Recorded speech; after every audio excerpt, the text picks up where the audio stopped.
The story begins immediately with a duel between three people with superpowers. 300 years ago, our protagonist never expected that the woman he let down would become his enemy. He also kept apologizing to Zi Qin all the time. Even he had tears in his eyes. Except she didn't want to listen to him, so she threw a fireball at him. But luckily, he has a space-time mirror that appeared in front of him and repelled that balloon.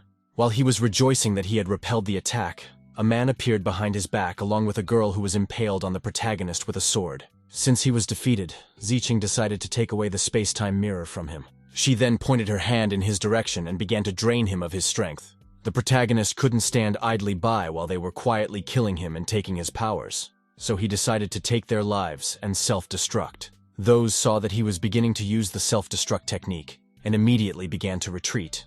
In a few seconds, there was a loud explosion and a flash. Those two got out of there quickly and survived, but they still got hit a little bit. They didn't even think he was using that technique.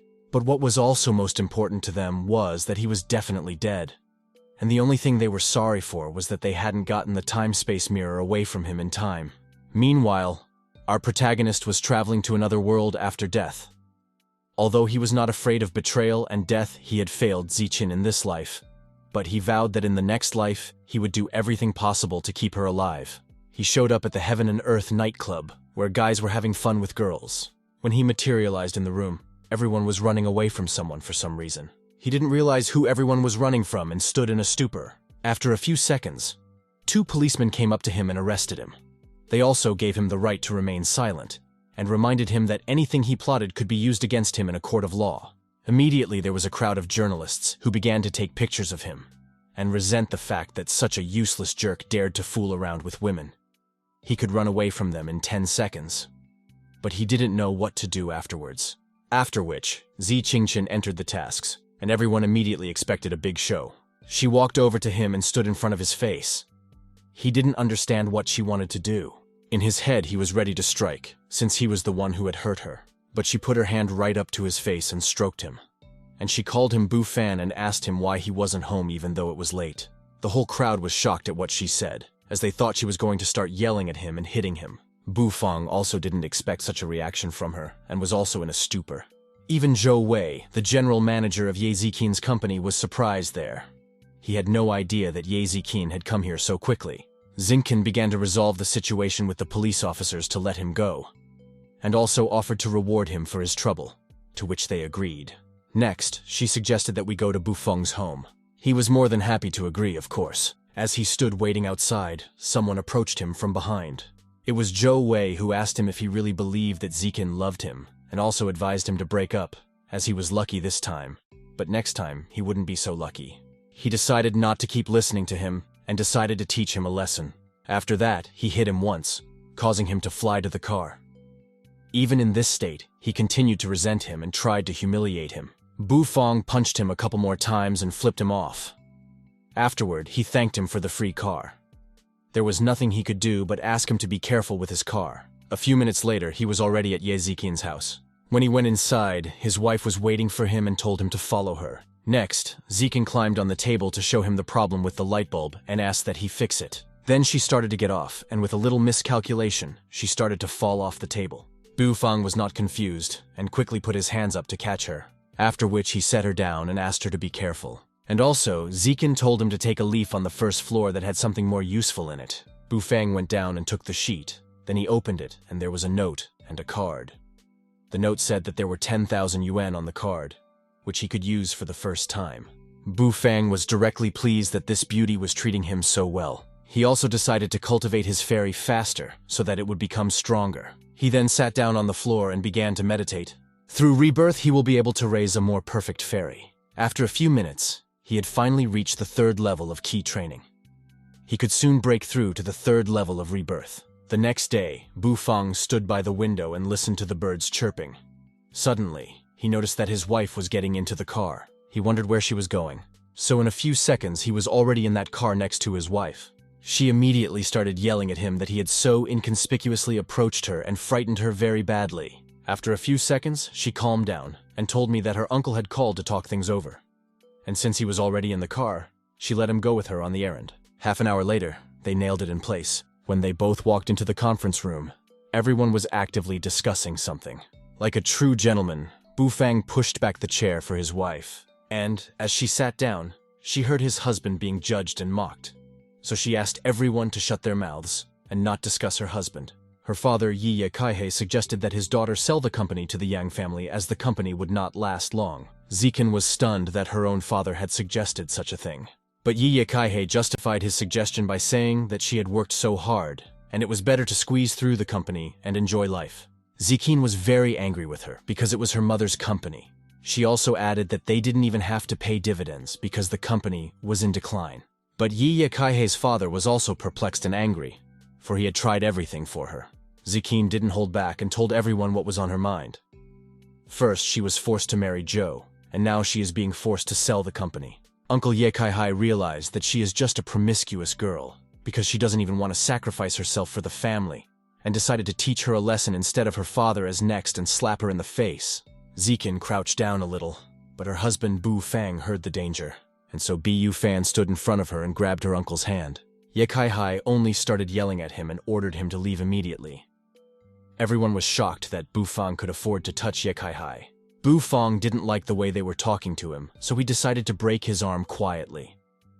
Ye Kaihai immediately started screaming in pain, and the crowd seemed to go wild and started yelling at him to let go of his arm. At this point, some serious men walked into the conference room. They were not even stopped by the staff, who followed them all the way and asked them to leave this hall. The main boss from that company said in a rough voice, "When I, the third Who, need a separate office, who dares to occupy it?"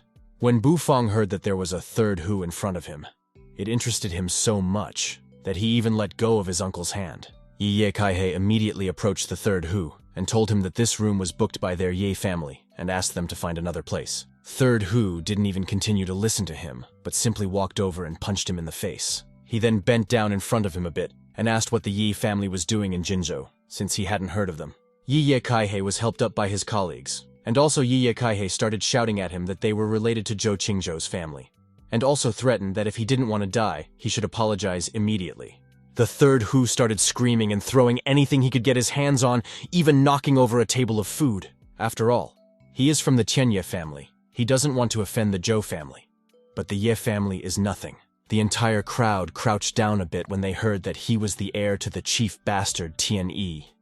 The entire western part of the city is in his hands. Ye Kaihu immediately took a glass of wine and offered it to him. He also apologized to him and said that it was just a misunderstanding. Only Bu Fang and Zi Qin weren't afraid of him, and weren't even going to apologize. Third Who, when he saw Zi Qin, immediately ran up to her, even to the point of pushing Ye Kaihu. He offered to keep her company and have a glass of wine with her, and thus forget today's misunderstanding. Zi Qin only told him to get off her back, or else she would have to call the police. Third Who was very angry that she refused him, so he ordered to have a glass of wine with him. Bu Fang's husband intervened in the situation. He punched him in the arm and knocked his wine glass away. He also threatened him to leave his wife if he wanted to live. Third Who was even more furious. He also ordered him not to interfere in his affairs. At this, all of the Ye family members were furious at what this Zhou Bufang was doing. This really pissed off Bufang. So he turned around and pointed his finger at them, and said that they were a bunch of sycophants who could only hurt the weak. After which, he turned towards those bastards and threatened them.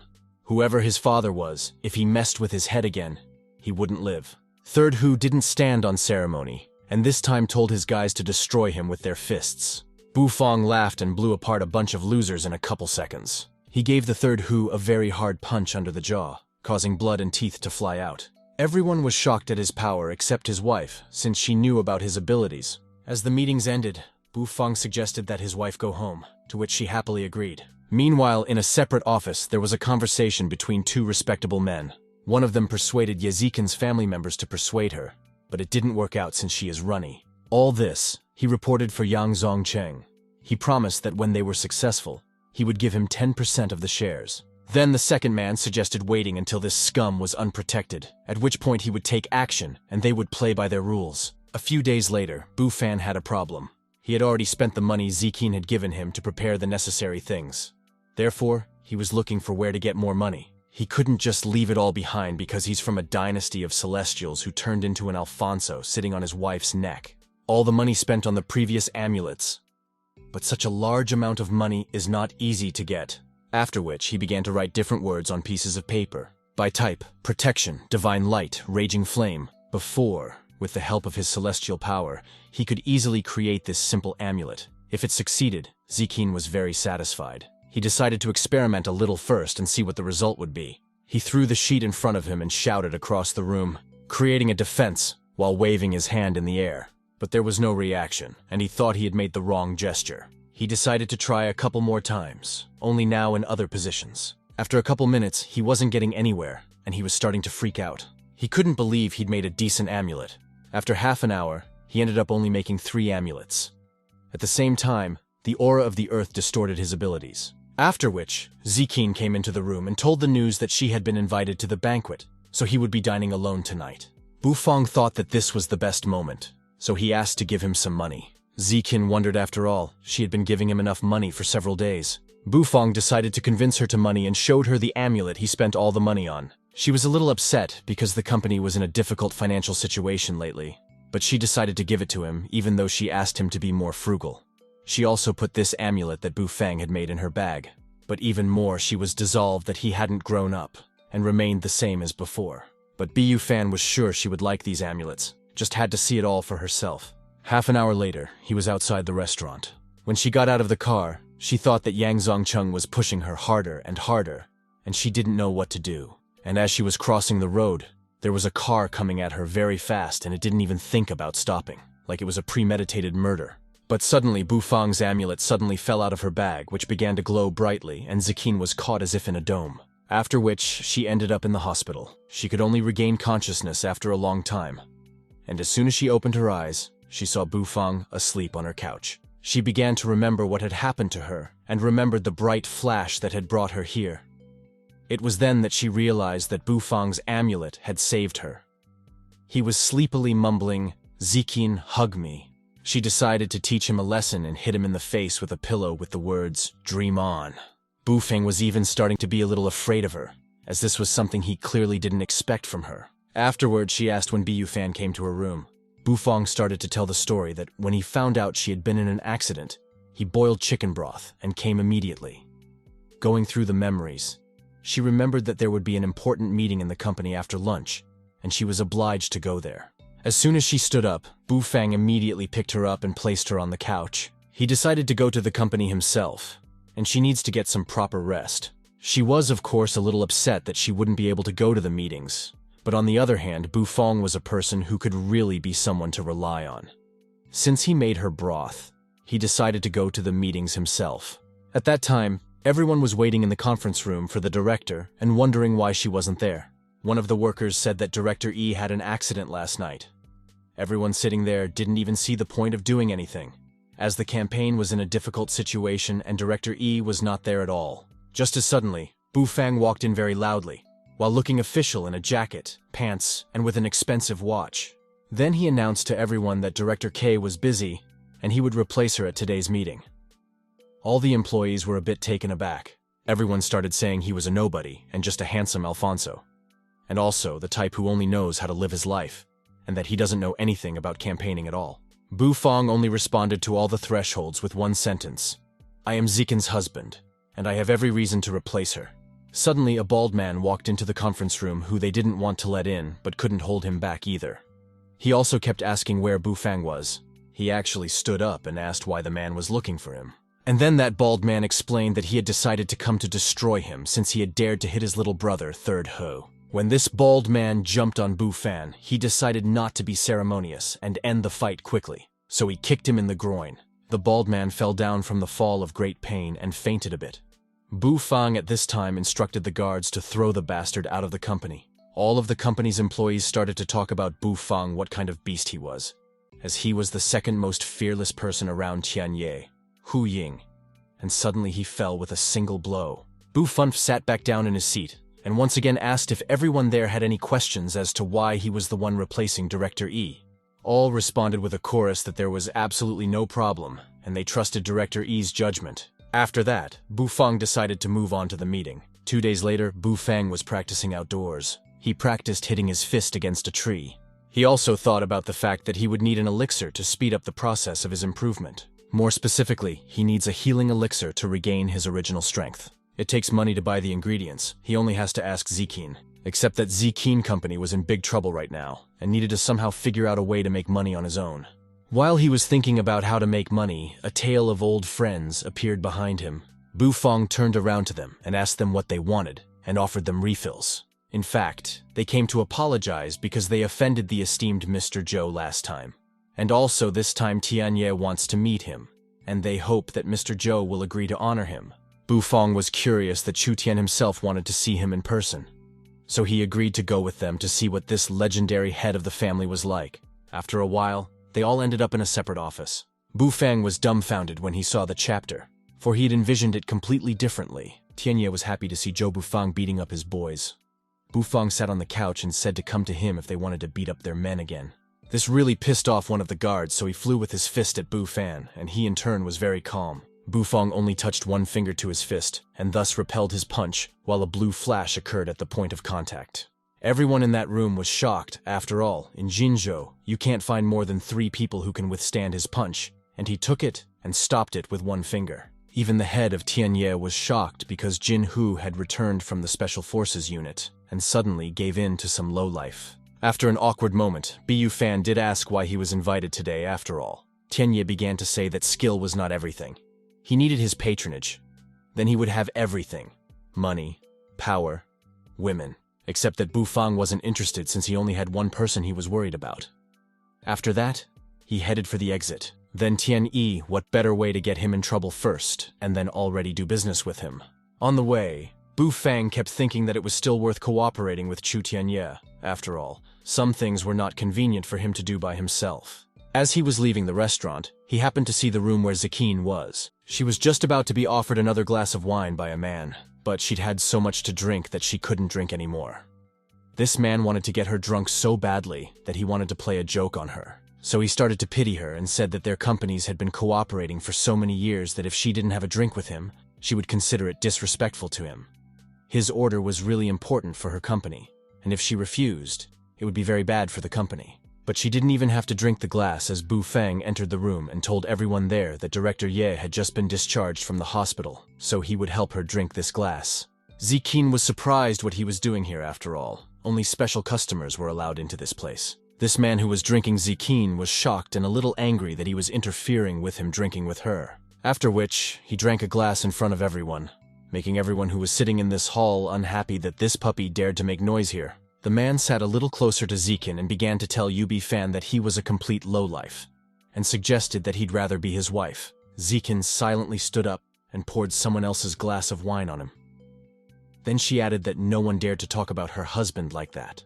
Everyone in that room was a little dumbfounded. Even Bu Fang himself was surprised that Zi Qin was suddenly worried about her. The man got up from the table and started calling Zi Qin names and ordered her to leave the restaurant. Bu Fang was very angry when he started calling her names and talking to her wife. So he took him by the neck and pinned him against the wall, and ordered him to apologize to her wife immediately. The man was in no hurry to apologize, so he was proud. The guys who were in the room decided to help Principal Wang and ran to separate the two of them. Bu Fan scattered everyone who ran at him with one hand and foot, while he was still holding Principal Wannu with his other hand. He told him one last time to apologize or he'd kill him. When he saw that no one could help him and that he was not joking, he decided to apologize. After that, Bu Fang let him go, and Director Wannu fell to his knees and started apologizing even more for such a stupid situation. Zi Qin was very impressed that this was the same shy kid she knew. After 5 minutes, they were already in the car on their way home. Bu Fang kept thinking that he would be rewarded for saving such a beautiful girl, but he didn't get anything. He even thought that he had overdone it and scared her. Zi Qin saw how happy he was in the restaurant, so she decided to make it clear to him that there was no need to be too happy about what she said. First of all, she married him under family pressure, and secondly, there are too many different types of men following her, as well as a bunch of other reasons. Though he replied that he understood her, he wished in his heart when he could win his wife's heart again. Just as suddenly, the car bounced on a pothole and some papers slightly came out of Zi Qin's bag. When he decided to read what exactly these papers were, he was very upset as it was a divorce petition. Zi Qin stalled and didn't know how to tell him that and explain it all. Bu Feng asked her not to say anything because he had really been a burden to her all these years. She only added that they shouldn't date after the divorce, and for now, it's best not to live together. In his past life, he was the truest lowlife. He didn't even understand how Zi Qin could respect him, but in this life he vowed to make him happy. Whereupon he signed this document. Zi Qin thanked him that he understood and decided to sign the documents. Suddenly, Zi Qin received a phone call from someone. It was Zhou Wei, who said that some contraband had been found among their goods and now they were being confiscated for inspection. As well as their key technologies are publicized. Other firms are already researching and developing similar products. Now the bank is denying them a loan, even though the bank had previously approved it. Zi Qin didn't understand why things were like this. She only realized that the company really couldn't take it anymore. Bufang saw that she was very upset and asked if her company had any problems. Such news made her cry a lot, as every department of the company is in trouble. Funding has stopped, and it is impossible to restore it. Bufang decided to support her somehow, and nestled her head against his. After a couple seconds, she calmed down and Bu Fan vowed to give her back this company. After that, he got out of the car. Zi Qin didn't understand him, because he didn't even know who had done all those things, but even if he did, she didn't understand why he had decided to help her again. But it really wasn't that complicated. In his previous life, Zi Qin's company was bought by Yang Zongcheng. This time, the company was in trouble, and he absolutely had something to do with it. Therefore, he decided to call Chu Tianye and ask him to find this little man. At this time, Yang Zongcheng was in a separate office of the nightclub. At the same time, there was another person with him who works for the Zi Qin company. Yang Zongcheng was just praising him. Because he had done everything perfectly, now Zi Qin's company was left without funding.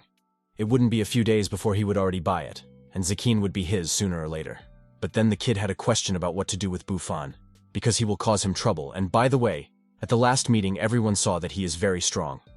Yang Zongcheng laughed, because although he is tough, but he is only human, so one bullet will be enough to kill him.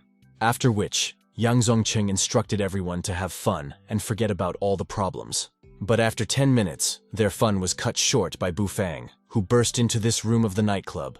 Yang Zongcheng and the kid were shocked that Bufang had managed to find them. Bufang immediately decided to cut to the chase and asked if the problems in the company were really their doing. Yang Zongcheng was not afraid of him and confessed that it was him. After all, he is the heir of the Zhou family and now he is nothing more than a stray dog. Even if he killed him, no one would notice. The kid didn't stand by either and said if he dropped to his knees now and licked their boots, they might show mercy and spare them. This infuriated Bufang very much. So he advised him to forget about his power, connections, and rich family from now on. He also threatened to kill them both, and no one would stop him. Yang Zongcheng that this type is strange and he is not joking. He ordered his guys to deal with him. Bufan was immediately ducked by 2 guards with knives. Before they could even touch him, they were kicked in the face. Bufang's powerful kick sent them flying into the wall and dented it with their bodies. Everyone in that room was dumbfounded at how he was able to straighten up 2 people at once in 1 second. After which, Bufang switched his focus to these 2. He was eager to kill them. The kid was so scared that he even started to shed a little tear, and asked Bufang what he planned to do with them. Bufang was very angry at this guy since he was just a poor student before, and Zi Qin had helped him become the manager of the company. At the same time, there was an increasing amount of fire-like power gathering on his hand. Then he punched him in the chest with all his strength that even his suit tore. He then switched to Yang Zongcheng, who couldn't even move from such a terrifying force. Yang Zongcheng started to try and negotiate with him, saying that his father was Poding Yang Ba, and if he touched him, he would definitely kill him. But Bufang didn't care even if his father was an emperor. No one would help him now. Then he slapped his face and his teeth fell out of his mouth along with blood. Yang Zongcheng that he was not joking at all and fell to his knees with a puddle appearing underneath him. He began to beg him not to kill him, and he was willing to give anything he wanted in return. But Bufang didn't need anything from Yang Zongcheng, so he kicked him with his hand. But still a little uplifted, he decided to give him a chance if he no longer claimed Zi Qin's company. Otherwise, he would finish him off with his own hands, which he agreed to, of course. After which, Bufang called Zi Qin and said that the problem was solved. At this time, Tianhe was sitting in the country house and rejoicing, because his guard reported that Zhou Bufang had maimed Yang Zongcheng. And since he is the son of Yang Laoba, he will certainly not sit idly by. But as the saying goes, the enemy of our enemy is our friend. And when the time comes, they will come out of the shadows. Tianhe wants Zhou Bufang to be a different debtor, to force his own will to follow them. Tianhe had also heard that Yang Laoba had gone to Henan to invite one talented person to cooperate. So it's better to wait until he comes back and finds out that his son is crippled. There's no telling what he'll even do then. The guard was also very eager to see how this master would behave once he was in their hands. At this time, Bufang was taking a walk in nature. He was a bit frustrated that his strength was still insufficient, and he wouldn't be able to resist the bullet. Otherwise, he would just kill Yang Zongcheng and forget about him. As suddenly on the way, he saw a crowd of people and a grandfather lying down. There was also the girl who was most worried about Grandpa that she even called Dr. Liu. After looking a little closer, he realized that this girl was Lun Ge Yue. She is a very popular girl at Jiangnan University, with many guys in love with her. A few minutes later, the doctor was there and said he wasn't feeling well at all after listening to him. Her grandfather's illness is very strange and he needed help, but he was afraid he wouldn't have time to do anything. But in fact, the doctor saw a great opportunity to become related to Moon's family, and to Sis Moon herself. Bufang came closer and told everyone that he could cure him. When Lun Ge Yue saw Bufang, he seemed very familiar to her, but she couldn't remember where she had seen him. But Dr. Liu was furious because this bastard could ruin his beautiful plan. So Dr. Liu started to yell at him and to find out if he was a doctor from which hospital. But Bufang replied that he was not a doctor at all, he could really cure. Dr. Liu pushed him and said since he is not a doctor, why is he talking nonsense? Grandpa needs an operation, and he is stalling, for which he will be held responsible. Lun Ge Yue also sided with Dr. Liu, asking if he is not a doctor, he should not joke like that since her grandfather has a very serious one. Bufang realized that he wasn't welcome there, so he decided to turn around and leave Yutak as they were still strangers to him. But before he could even step back, Grandpa started spitting blood.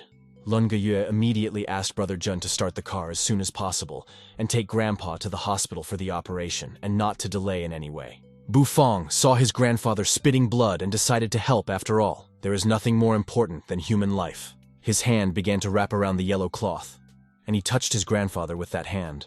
The doctor and Lun Ge Yue started yelling at him about what he was doing and what he was allowing himself to do. Jun thought he wanted to kill the girl, so he ducked at him with his foot. Bufang simply touched his shoe with 2 fingers, and he stopped his kick by doing so. Jun bounced off his 2 fingers, as if from a wall. He didn't understand how it was possible for him to do that, since he could bench press 500 kilograms with his legs. Bufang then decided to calm him down and said that she had saved his grandfather, and instead of beating him up, he could thank him.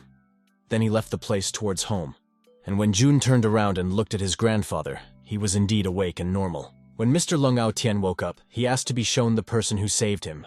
Except there was a problem. The foreman I asked to show me was grandfathered out. Therefore, Lu Naotian ordered to definitely find this master. He must personally thank him for saving his life. Dr. Liu decided to try to make his plan after all. So he suggested that Lung Aotian go to the hospital for surgery and check if everything was in order. Lu Naotian shouted at him to get that charlatan off his back. At this time, Bufang had already bought the ingredients for the elixir, but they were still insufficient and he didn't know what to do. As he suddenly received a call from Jin Hu, who informed him that Yang Laoba had returned. At 8 o'clock in the evening, Tianye invited him to a banquet to talk about what he had done. Tianye would also try his best for him, but that didn't quite suit him. He could take care of his own problems, and Tianye's fireman would make him indebted to him, which Bufang didn't like at all. After which, he hung up the phone, although after a little thought he was interested in meeting at 8 o'clock. Therefore, he went to a separate office of the elite club in the evening. They had been waiting there for a long time for Yang Laoba, and Bufang didn't understand why he had come and wasted his time. Only after a couple of minutes did Yang Laoba come.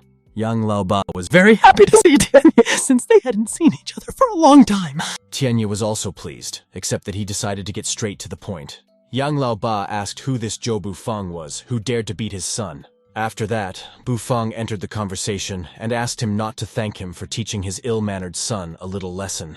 Everyone in the room started talking about this Bufang.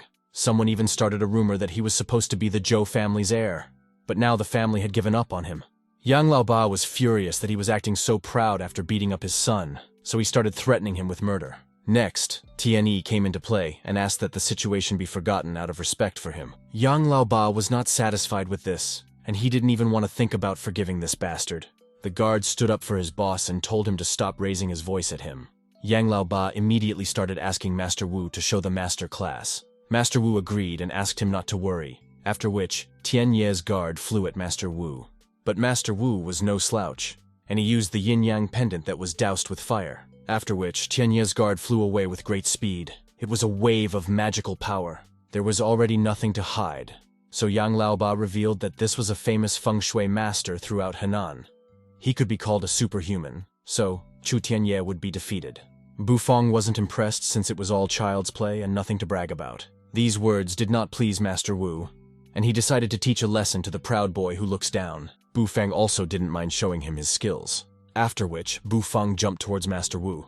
But unexpectedly, this yin-yang amulet to Master Wu simply shattered into small pieces from Bufang's great strength. Everyone was shocked at how strong this Bufang was. Then Bufang asked Yang Laoba again if he now had a claim that he had taught his son a lesson.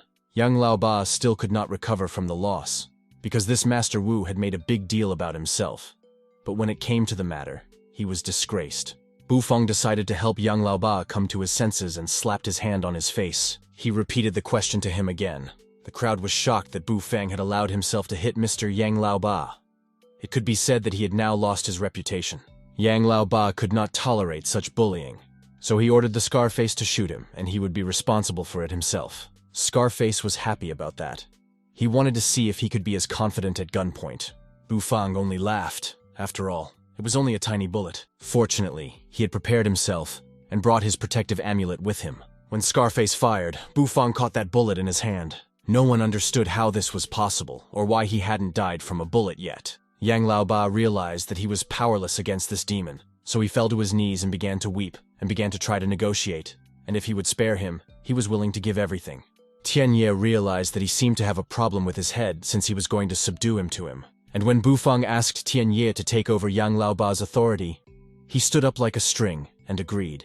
No one expected that today Yang Laoba's Jinzhou power, lasting for decades, would suddenly end. Bufang also decided to approach Master Wu and ask him where he got his amulet or who gave it to him. Master Wu had nothing to hide, so he told him what he bought from the grave robbers. At first, he thought he had found a like-minded person, but unfortunately, that turned out not to be true. So he ordered Master Wu to be thrown out of the building. Tianye approached Bufang and asked for his card number. When they received Yang Laoba's funds, they would immediately transfer them to his card. But Bufang wasn't interested in the money, so he said to keep it. But in another case, he would really need his help. Of course he agreed, because he was afraid of letting him down and dying. Firstly, he asked for help, Zi Qin to settle all the difficulties in the company. Secondly, he needed to help him gather some medicinal herbs from last year's harvest. He also gave a list of ingredients. He then turned around and said he would wait to hear from him about the two cases. Meanwhile, Zi Qin sat at the company table very sad. The company could no longer function, and it looks like the only thing left for her to do is sell it. Suddenly, a secretary came into her office with very good news. Namely, that their products had been returned and the bank had approved their loan. Zi Qin even got up from the table out of joy and couldn't believe It's a miracle. Because a minute earlier, she was ready to sell the company, and it was really true. And there was also a crowd of representatives of different companies outside the door who wanted to cooperate with them. It was simply impossible to stop them. Zi Qin couldn't understand what had happened and was still standing in a stupor. The receptionist then asked the honored guest to proceed to the meeting room, where they would hold talks with everyone. It wasn't until a few minutes later that they remembered that Bufang had promised to help with the company's problems. But she also couldn't believe it. The secretary asked why they are ready to throw money around and thanks to whom, in fact, it all happens. None of this matters to Zi Qin, so she ordered an urgent meeting of all the company's management. She must save the company. The secretary was also glowing with joy that she now had more robotics to do. Otherwise, she was just stupidly dying of boredom. At this time, Tianye and his guard brought the ingredients they had gathered from last night right to Bufang's house. For such a well-done robot, Bufang decided to give him the safety amulet he had made last night. They were both grateful as well, and they vowed to do their best to gather even more of the necessary ingredients for him. That should have been just enough for a small portion of the elixir. Bufang immediately decided to go to the forest on the back slope of the mountain to make this elixir. He didn't have a ritual tripod, so he had to use trigrams. He then threw 8 cards into the center of the trigram, and a very large flame appeared from the center. He then gathered the sacred fire on his left hand and directed it towards the center. He also decided to add healing herbs. And a couple of seconds later, there was an explosion in this center that scattered rocks and earth. And also from the center, he took out 5 round little pills. These were the elixirs. And without leaving the cash register, he decided to try this pill right away. After which he began to be doused with fire and felt a very large influx of energy. Suddenly, there were 5 of them. He would be able to reach the highest point of strength by eating the remaining potion. And while he was standing there tasting his elixirs, he saw Zi Qin arrive. Since she had stayed late at work, the company's difficulties must have been resolved. Bufang immediately ran home and offered to feed her after a hard day's work. Zi Qin didn't want to eat, but only just decided to have a snack. And when she looked at Bufang, her head suddenly started spinning. Bufang immediately caught her and placed her on the floor with a strange energy emanating from her. That energy was an entity from the afterlife. This entity seeks immortality, but the cold has consumed it for over 25 years. Only by obtaining another human can the entity survive. Bufang touched her chest with 2 fingers that were wrapped with strength. And since he was from another world, his strength would be able to stop her penetration. After which, she regained consciousness, and Bufang ordered her to go and rest. It seems fate has determined that they are meant to be together. Suddenly, his phone started ringing. It was Yixuan.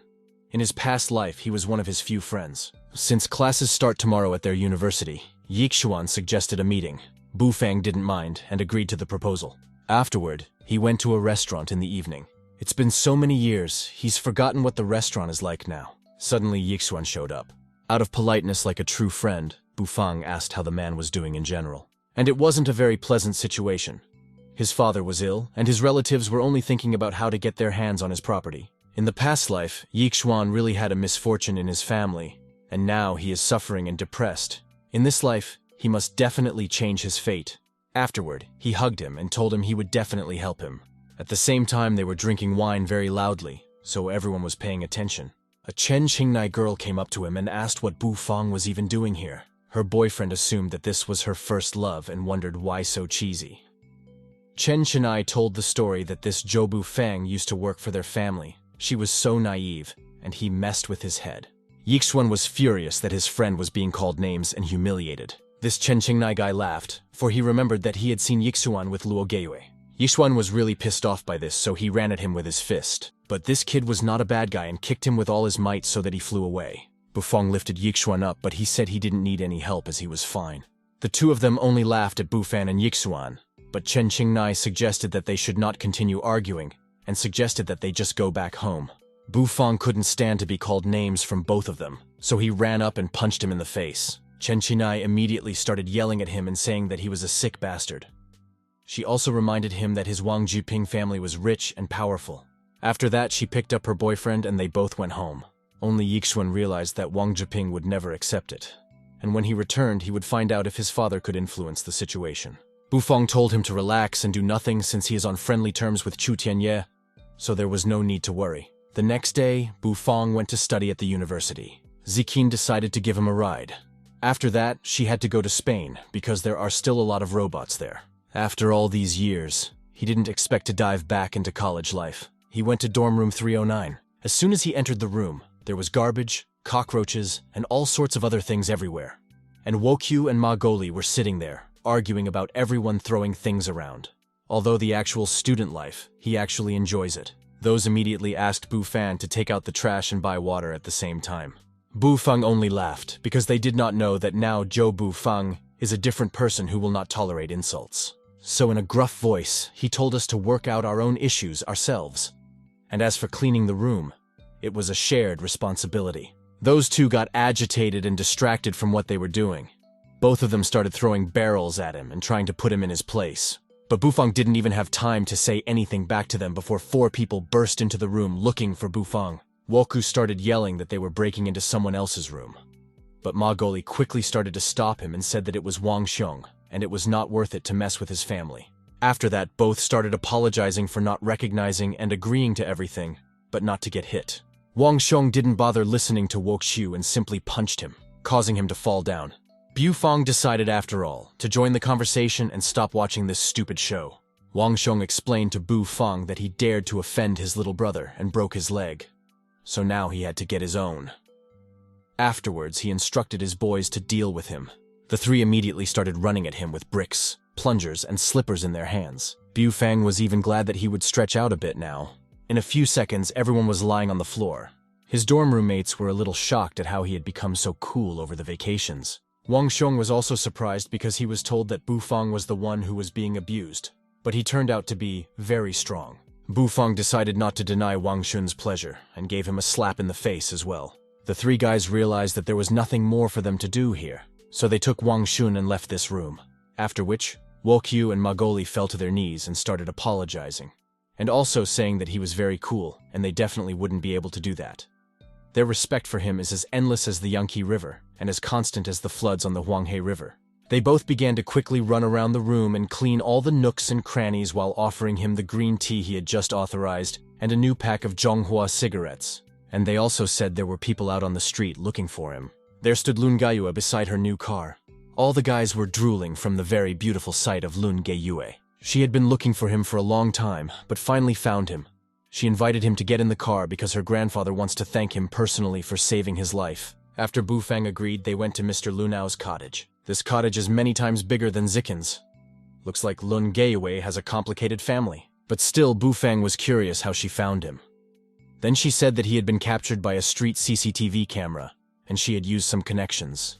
Walking to the inside of the house, their grandfather met them there. Like a decent man, Bufang introduced himself. After which, the grandfather expressed his very great gratitude for saving his life. As Grandpa was thanking Bufang, his disciple Zhangbei walked in and invited several reputable Chinese medicine doctors to treat him. He was overjoyed and really thought he was the most cordial of all the students. One of the doctors, namely Zuo Tianchan, suggested that his disease might worsen, so he suggests that he undergo heart bypass surgery. Grandpa was very angry. Chinese medicine is so vast and varied, it's so decayed, that all diseases should be treated using Western medicine. But all the doctors disagreed. His disease had been developing for many years. Now surgery was the only way. It could not be postponed. Even if you use Chinese traditional medicines, it will have no effect. So it's better to prepare for the operation. Zhang Bei told his teacher that Dr. Zuo is the most famous Chinese medicine doctor in southwest China. He is a master, and it is better to follow his advice and do the operation. At this moment, Lun Gaiyue, who was also on the doctor's side, joined in. After perching, he succumbed to the recommendations and said yes, except that Bufang objected that Mr. Lun's illness didn't necessarily require surgery. Everyone around him was shocked because they couldn't believe this nonsense. Except for Mr. Moon, no one believed in it. Last time, Bu Feng helped him without surgery, so he definitely knows the special treatment methods. All the doctors immediately began to wonder where he was from, and also began to assume that he was from a family of Chinese medicine doctors. But he objected that he was neither, but just a student from Jinling University. The whole crowd started to press him and say he was just an arrogant boy. The grandfather decided to support the boy somehow and told him that they were all authorities in medical circles, and if he wanted to practice medicine, he could arrange it very easily. In this way, Bufang realized that Mr. Lun didn't believe his words either. He decided not to listen to everyone and just walk out of there since no one takes him seriously. But as it was, Mr. Moon still asked his granddaughter to follow him. When Lun Gaiyue caught up with him, she asked why he had left so quickly after all. His grandfather had not even had time to introduce him to Uncle Jiang, and he was the town governor, and would be able to help him in the future. He only said a wise thing, namely that from the Zhou family, who always copes with difficulties, and personally, he does not want to depend, because there are only people who depend on him. And lastly, he threw her a miracle medicine, and when Mr. Moon suddenly has a seizure, you just need to give him this medicine. When I went back to my grandfather's house, I heard strange screams at the door. There, Mr. Moon lay on the bed again, unable to breathe. All the doctors who were there said to take him immediately to the hospital for surgery. Lun Gaiyue ran up to her grandfather and asked why none of the doctors were doing anything. Except at the bottom, there was no necessary equipment. They can only take him to the hospital. But the gentleman's condition, even after arriving at the hospital, may remain paralyzed. There was nothing left but to try using Bufang's miracle medicine. She put this pill right in her mouth and believed it should help. After which, Mr. Moon's body began to glow and as if it was healing. After a couple seconds, he opened his eyes and said he was fine. Lun Gaiyue was very excited, but everyone else stood in shock, because this was the second time Lun Gaiyue had seen Bufang's magic save her grandfather. As soon as he stood up, Mr. Lun immediately asked who helped him get out of such a difficult situation. Lun Gaiyue said that Bufang had given her some medicine just in case. Mr. Moon was angry that he didn't believe the boy who had saved him for the second time, so he ordered to find him again and ask him to make him such a medicine at any cost. And he also drove away all the other doctors the apprentice had brought, for they were of no use at all. Meanwhile, Bufang was already halfway home. He assumed that the medicine he had left behind would temporarily help Mr. Moon. As he strolled through the park, he noticed a girl who was running to the karaoke. She was cute, but there was no telling what kind of pig might get his hands on her. A couple of seconds later, 3 guys ran near him, running towards the girl. They'd been preparing for over a month, and this time they couldn't miss. They just saw the right place. A little path. This time they wanted to demand at least 500 million, or else they would kill the hostage. Bufang also noticed that they had a knife rope and brass knuckles, after which he boldly assumed that they were kidnappings. This girl wasn't from around here, and she was following her sister Yu's path. Namely, she said that the small path would be a quicker way to get to the park exit.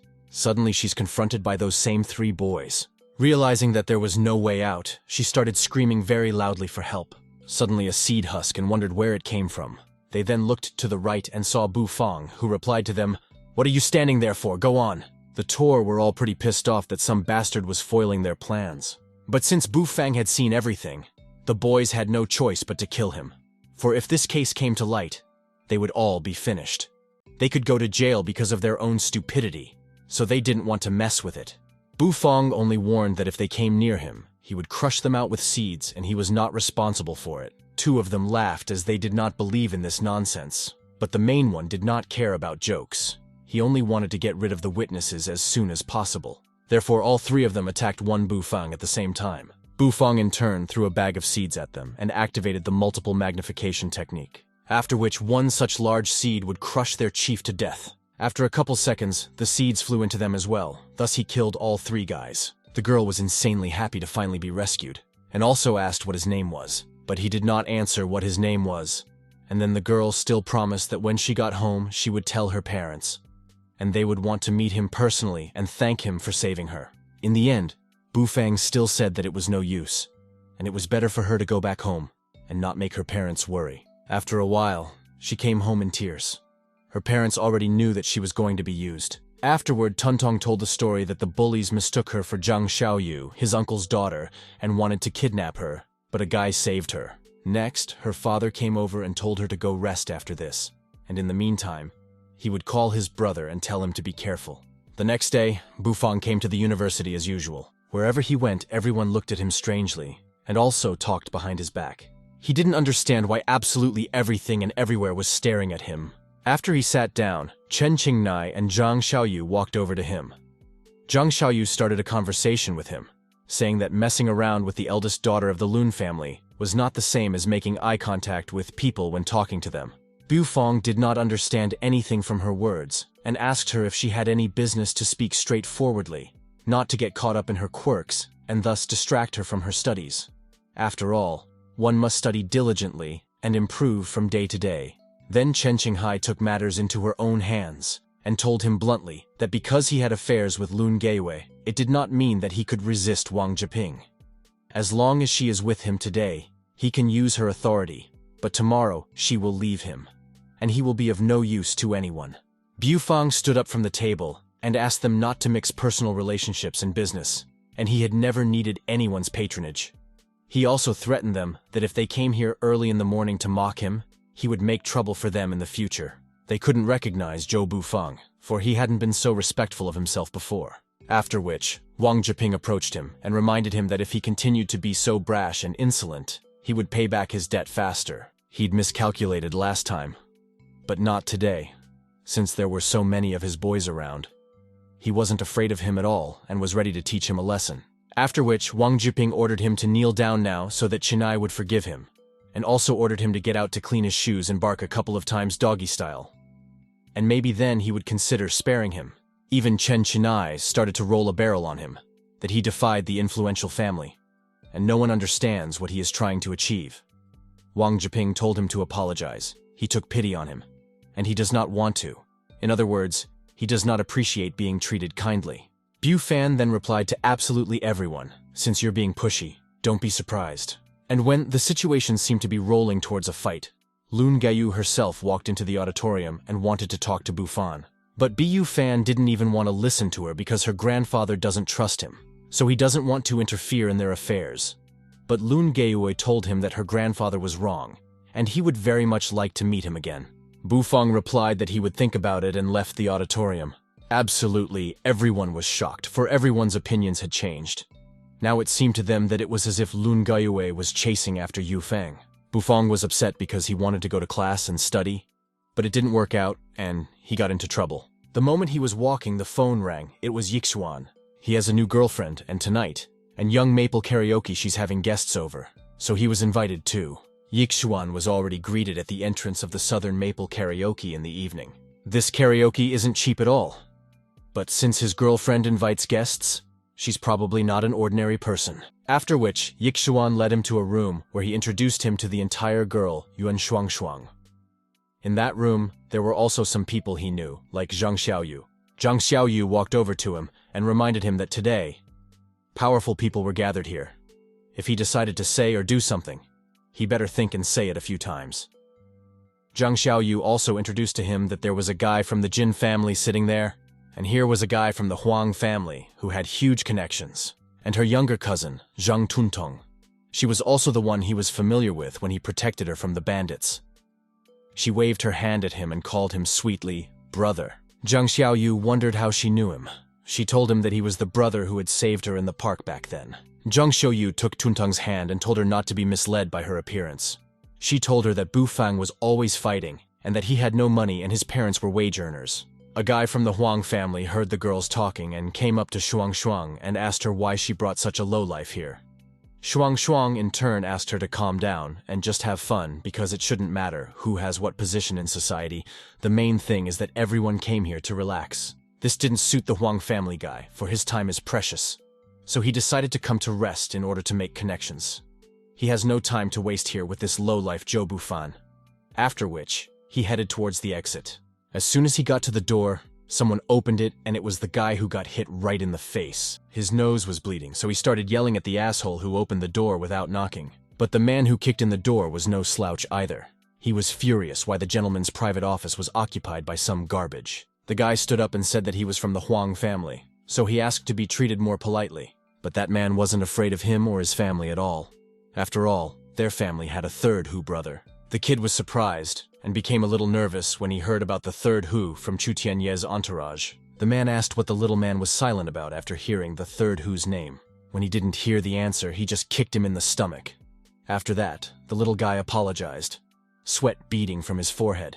Next, the man reached out to Shuang and instructed her to join her company. And they, in turn, would not forget it. Like a real guy, Yixuan stood in front of her and said he would protect her. But only Shuang tried to stop him because if brother Huang couldn't resist, then he risked the chance of being beaten up all the more. So with tears in her eyes, she agreed to go with him. He also wanted to still approach Tuntong, but he was stopped by Bufang, who punched him in the face, and he flew away. This man was picked up by his guys, and he was shocked that this jerk could get away with it. So he started threatening them that no one would leave this room now. Bufang didn't care about his threats. He even threatened him that if he knelt down and banged his forehead on the floor a couple of times, then he might be able to show mercy and forgive him. The guy from the Huang family was very angry that Bufang was provoking a quarrel, and asked him to leave others out of this room out of it, whereupon the man ordered his boys to kill the bastard. In a couple seconds, he had all of his guys scattered. Next, Bufang took the man by the throat and asked again about the third Hu. This man confirmed that third Hu was his brother, and since he dared to spread his hands, he would definitely come and take revenge. Bufang threw him on the floor and ordered him to bring the third Hu here. The Huang kid was not at all happy with Bufang's behavior, since if he all now went to the third Hu, then everything here is screwed. Bufang decided not to answer the idiot, but simply sat down on the sofa and took a glass of wine. At the same time, Zhang Xiaoyu was also pestered by him, who was also not satisfied, because if he wanted to show everyone how brave he was, there was no need to involve everyone in this matter. Yixuan was furious and asked Zhang Xiaoyu to shut her mouth. Yixuan explained to everyone present that Bufang only fought to protect everyone here, for her not to thank, so she also opens her mouth. Yixuan also did not expect Huang to be frightened first. To his surprise, Huang didn't have a bit of fortitude at all, and earlier he had talked about his special position in society. Here even Bufang joined in the dialogue and said not to continue, because they were already stupid. Also, Bu Fang told everyone to get out of here, because third Hu himself would be here soon. Huang wasn't going to stay here, so he was the first to leave. Zhang Xiaoyu followed him. In the end, Zhang Xiaoyu said that he was only scared at heart, but he was still trying to appear brave. She also grabbed her cousin Tuntun by the arm, for it was dangerous for her age to stay here. She didn't want to leave, but Zhang Xiaoyu didn't even want to listen to her, and just took her hand and forcibly took her out of there. Bu Fang asked Yixuan and Shuang to leave as well, as he would be able to settle this matter himself. But Yixuan wasn't going to leave since they are friends, and if he gets beaten up, he wants to stay too. Shuang also supported her boyfriend and decided to stay with them. Bu Fang already knew that Yixuan was a good friend, but he reminded him that he knew Chu Tianye personally, and they, on the contrary, would only get in his way here, so they were really better off out of here. In the end, they wished Bu Fang good luck and also to be careful. A couple minutes later, a blatant car pulled up near the entrance to the Southern Maple Karaoke. The man was very happy that Trishan Hu's brother had come to the rescue after all. When Third Hu saw that his brother had been beaten, he was furious and ready to kill the bastard who had done it. Then the man pointed the way to the Third Hu, namely that the boy was sitting up there in a separate office.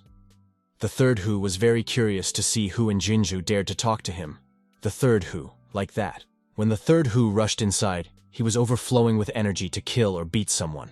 And when he saw Bu Fang on the couch, he was stunned. His brother came up behind him and told him that he was the same boy who had dared to hurt him.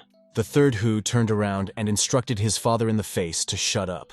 Next, he kneeled down and called him Mr. Zhou. Absolutely all the bandits were shocked when the Third Hu himself kneeled down and called the master such a small bastard. They couldn't even imagine such a thing in their minds. Out of respect for Mr. Tian, Bu Fang decided not to confront him, but his cronies are poking their noses into his business. Third Hu began to apologize and admitted that today turned out to be his mistake, and asked him to wait a little longer. Whereupon, he grabbed his little brother and dragged him into the bathroom. Next came shouting and words about fingers. After a few minutes, the Third Hu came out of there with a knife that was covered in blood, and told Mr. Zhou that he had just cut off this boy's 2 fingers, and now he hoped that Mr. Zhou would not hold a grudge against him. Bu Fang started to lift him off his knees, and said he was not a ruthless man, so he told him to leave the karaoke. Third Hu was very grateful, and sweat was pouring from his forehead. He knew that if he didn't have the determination to cut off his brother's fingers, Mr. Tian would find out, and he would be the one without fingers. Bu Fang also asked how Mr. Tian was, for he had not seen or heard from him for a long time. Third Hu said that Mr. Tian had not been feeling well lately. Bu Fang decided to go to see him personally, and also had some business to attend to. After which, together with the Third Hu, he went to Mr. Tian's country house. There they were immediately met by Mr. Tian himself. And he also advised that next time, if he had any business to attend to, he should simply inform him and he would come to him himself. After all, such a respectable man should not be bothered with such a long journey. As they walked inside the house, Bu Fang noticed that there were too many guards, so he asked why they were all standing here. Mr. Tian's guard told him that it was all because of the Wang family of Jinzhou. Ever since Mr. Zhou helped Mr. Tian to deprive Yang Laoba of his influence, the Wang family has been eager to express their displeasure to them. When they all went inside the house, Tian Ye-san wanted to express his gratitude, for if it wasn't for him, his amulet last time, the assassin would have killed him. But actually, there was an upside. At the very least, it showed that Mr. Tian's influence was growing stronger and stronger, and the Wang family was becoming wary. But there was also a bad side. The Wang family's status in Jinzhou has been unshakable for over 100 years. They have deep roots. They are said to have power in Senwu County. Tian's roots are not as deep as theirs. He then asked the guard Jinhu to bring the one that Mr. Tian had already personally prepared. Jinhu's guard brought the box to Bu Fang. It was the key to the Phoenix Lord cottage. Its price is 50 million, so he had to accept this fire. This time, he came to ask for help in getting high-quality jasper or iron ore, if he had of course a channel by which to obtain them neatly. And also Bu Fang handed him 2 amulets, from which Mr. Tian was very grateful and promised to definitely help him find a supplier. Next, Bu Fang decided not to take up his time, and asked that when the supplier arrived that he be contacted immediately. In his thoughts, Mr. Tian understood that Zhou Bu Fang was excessively mysterious. He should not be stingy and establish a relationship with him at all costs. After which, he ordered the guard Jinhu to search for the best quality jasper and iron ore as soon as possible. At this time, Zi Qin was talking to her girlfriends Song Yali and Mu Xinyue at home. The two of them persuaded Zi Qin to go to the reunion in a few days, since Zi Qin is now the big boss and there's no way she can miss their reunion. She used to be proud of being the prettiest girl in school, but now she's not as good as Song Yali. Sun Yali, on the contrary, wanted to bring her to the reunion on purpose, so that she would be embarrassed. Mu Xinyu thought so too. No one would have thought that an arrogant beauty would marry a loser. We should definitely take her to the reunion to make her face sting in the dirt. Zi Qin didn't really want to go there, and plus she was very busy with the company lately, but they promised that if she had time, she would definitely come. At this time, Bufang had just returned home. When he saw Sun Yali, he immediately remembered her as the owner of a small furniture company. What he remembers about the girl in green is that her name is Mu Xinyo, and she is kept by her rich husband. From the looks of it, it was obvious that they weren't very close to Zi Qin, and Bufang didn't understand why they even came here then. The two girls immediately started to humiliate Bufang as soon as he approached. They tried to smile as friendly as they could, just so it wouldn't look like a sarcastic grin. But in their hearts, they laughed at Zi Qin's choice, because who would have thought that the most beautiful girl in school, who no one could keep up with, would marry such a lowlife? Bufang has worked on himself all his life and is close to perfection, and he doesn't care about such ridicule. He only feels sorry for Zi Qin. He decided that to appease Zi Qin, he would make her a princess and give her the very box that Mr. Tian had given her.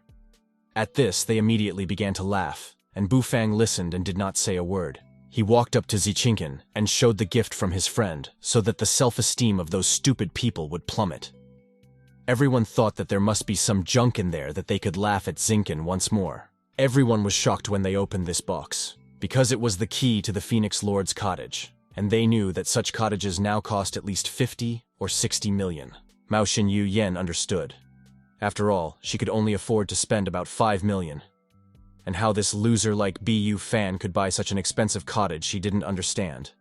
But there was now another question. Could it be a fake key to appear cool? Bu Fang replied very simply that if they didn't believe, he didn't care, because this house was only bought for Zi Qin, not these two. Sung Yali had met many guys like him, who in order to show off in front of other people would purposely buy fake keys. After all, men always worry about reputation.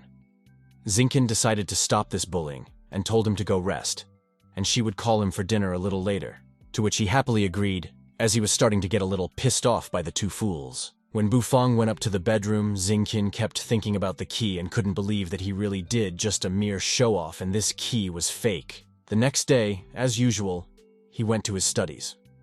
He was very happy that Zi Qin drove him to class every day. There, he was immediately met by Yixuan. Yixuan had just heard that Wang Jiping had asked his cousin to teach him a lesson in his martial arts class today. His cousin's name is Wang Feixiang. He is also from the university, and he also has a black belt in Taekwondo. Bu Fan was very interested in this, and he decided not to wait, but to go and see everything with his own eyes. Therefore, he met Yixuan already in the gym. Before the fight, Wang Jiping asked his brother to teach that boy a lesson to make him bleed. Wang Feixiang was not worried, since he was a black belt in Taekwondo. He was definitely no match for him. Wang Jiping's girlfriend also felt that Bufang should be embarrassed. Let him apologize to brother Zhaiping that he should have apologized a long time ago. There would be a lot of trouble waiting for him today. Of the girls, only Tuntong was against Bufang being beaten up. But her cousin quickly began to influence her, and promised that if she didn't shut her mouth, she would tell her uncles how much she was wasted. The coach said that first, Wang Feixiang, a representative of the Taekwondo Society, will give a masterclass for everyone. He, of course, according to plan, challenged Bufang to a fight. To Bufang, these Taekwondo techniques are no more than childish brawling, and all lack the understanding of real martial skill. All the classmates thought he was overconfident, even thinking that if he could handle a few bullies, he could look down on the Taekwondo masters. But he could just apologize to Wang Jiping, and the performance would immediately end peacefully. Wang Feixiang decided to knock him out with one foot, so he jumped up and flew at him. Ba Fan only laughed really hard. Ba Fan kicked his foot right into his chest, which sent Wang Feixiang flying into the wall, making a deep dent. Everyone was shocked, and no one expected it. Only Tuntun was glad it was all over. Wang Feixiang's ball was so mangled that even his head was bleeding. It was all about Bufang himself, as he possessed a martial art that was 5,000 years old, and could be considered the best martial art. No one understood what all this nonsense was about. He's only a student, and he can't have that kind of skill. The coach started yelling at him because he had hurt a classmate, so he threatened to expel him from the university. But then Bufang decided not to be silent, and explained to everyone that the coach had just kept silent when the black belt challenged the newcomer to a duel in order to maim him. And if he were to drop Bufang now, then the coach would say it's just an exchange of experience and injuries are inevitable. Then the coach suggested that he accept his challenge if he had the courage. to which Bu Fong replied that he was a complete degenerate. But he did accept and kicked him in the stomach. The coach also flew that way and stamped a dent in the wall. After that, the coach threatened to expel him. But unexpectedly, Lun Gaiyue walked into the gym and started threatening him. If Zhou Bufang is expelled, he will never set foot in this university again, and this is her speaking for the Moon family. After that, she approached Bufang personally and asked him to talk about something personal since she had business with him. Now the classmates didn't know what to do, since he was just a loser before. But now, all of a sudden, he was together with Lun Gaiyue. Anyway, her grandfather took the medication and is feeling much better, so he is very anxious to see her in person. But Bufang didn't see the point of it, because last time these people only laughed at him. No one believed him, and he asked that he not be taken in again, as it would turn out. But Lun Gaiyue didn't give up, and she said that she completely believed him, as she herself had seen everything through her eyes 2 times in a row. After a minute of thinking, he agreed, only with one condition. If they would listen to him, he would cure his grandfather, otherwise he would immediately leave. After which they got in the car and went to her grandfather's house. As soon as they pulled up to the entrance of Mr. Lunao's cottage, they were greeted by Mr. Lun himself, who immediately started thanking them for last time. All the servants of Mr. Lun, like Gu Yanfeng or Ji Xuan, did not understand why Old Man Lun was so kind to this young man, as if he had a special position. Mr. Lun introduced everyone to each other, after which they went for a walk. When they passed the bridge, Mr. Lun apologized back for the last time. Those few doctors are already trying to familiarize themselves with his methods. They all recognize him as a highly qualified doctor and want to choose to apologize to him personally. But Bufan refused, as he doesn't care about what others say. Mr. Lun admired the young lad's stance. After they sat down near the lake, Mr. Lun asked the cheery assistant to betray the gift to Mr. Zhou that he had prepared. After a few minutes, the assistant approached Bufang and provided him with a card for which 5 million as a thank you for Mr. Zhou. In addition, this VIP card allows you to take Vezi at Lun family outlets free of charge and without restrictions. Bufang thanked him for the gift and continued to look at the lake. Only now did Mr. Lun realize that he was indifferent to both praise and slander. Even after receiving the Lun family's VIP card, he was still an undeniably extraordinary person. Mr. Moon also decided to ask what kind of disease he had. First of all, it was a hereditary disease concerning the internal organs. Secondly, Mr. Lun exercises frequently, and this puts a very great strain on his heart. When Jixuan heard what Bufang was saying, he was furious and thought he was talking nonsense. Since he had known since childhood that exercise made a person healthy, but he had never heard that it could be harmful to one's health. Bufang decided to prove otherwise, and asked Mr. Lun if he happened to feel weakness, swollen limbs, and other unpleasant sensations after each training session. Mr. Lun was surprised, and indeed confirmed his words.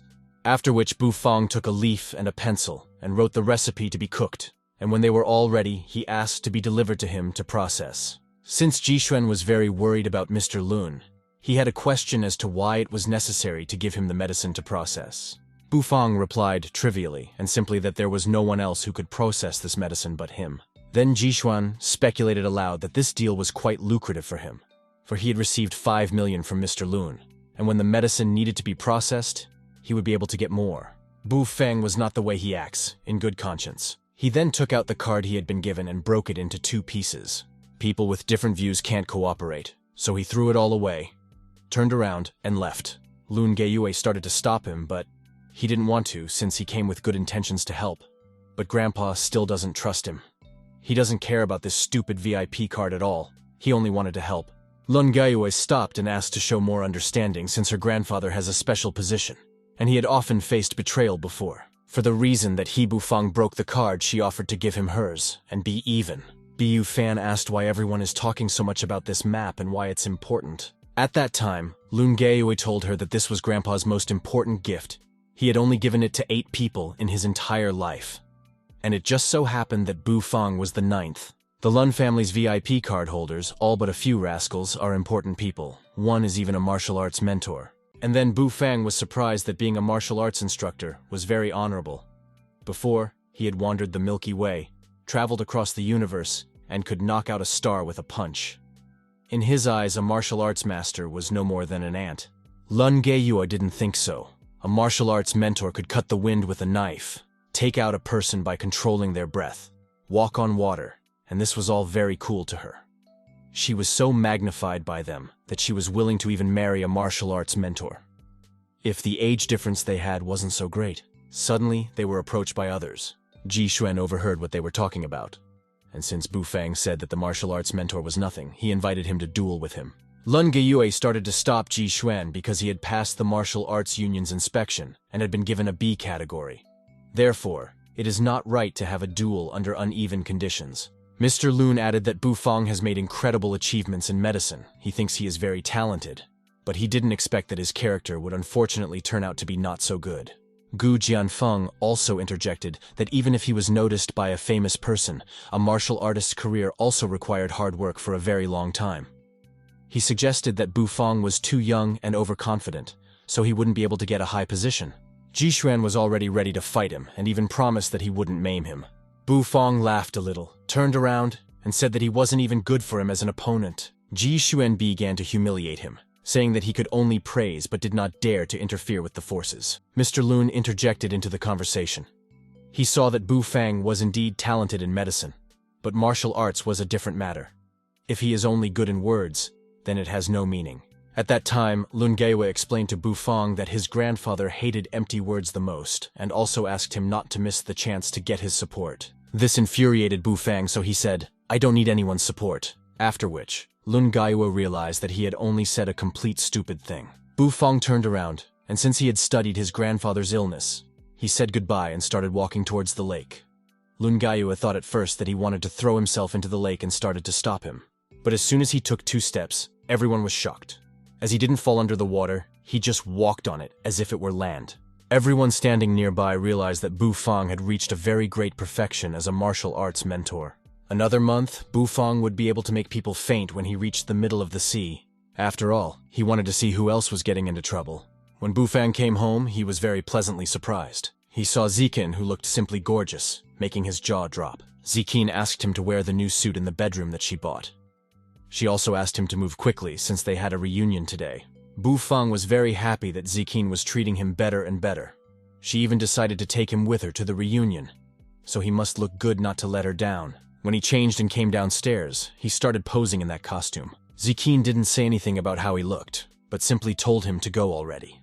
Bu Fang was a little upset that she didn't say anything about how he looked, so when he caught up with her, he started shouting for her to appreciate him.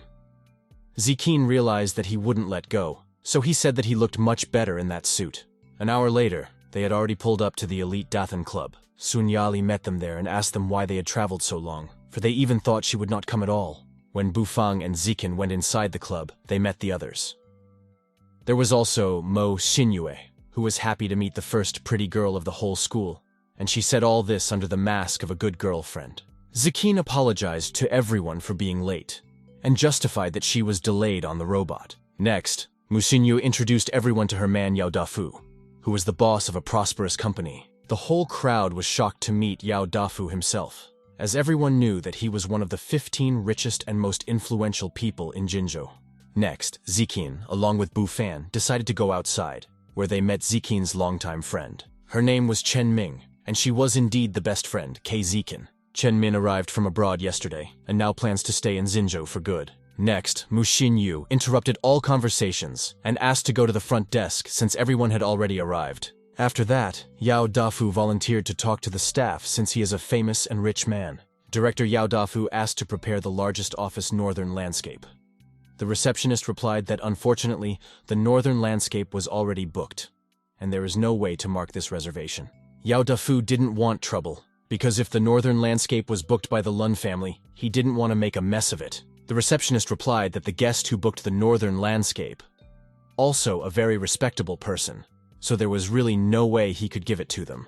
Yao Dafu realized that there was no way he would be able to negotiate in any way, so he questioned to at least coax 2 small offices for them.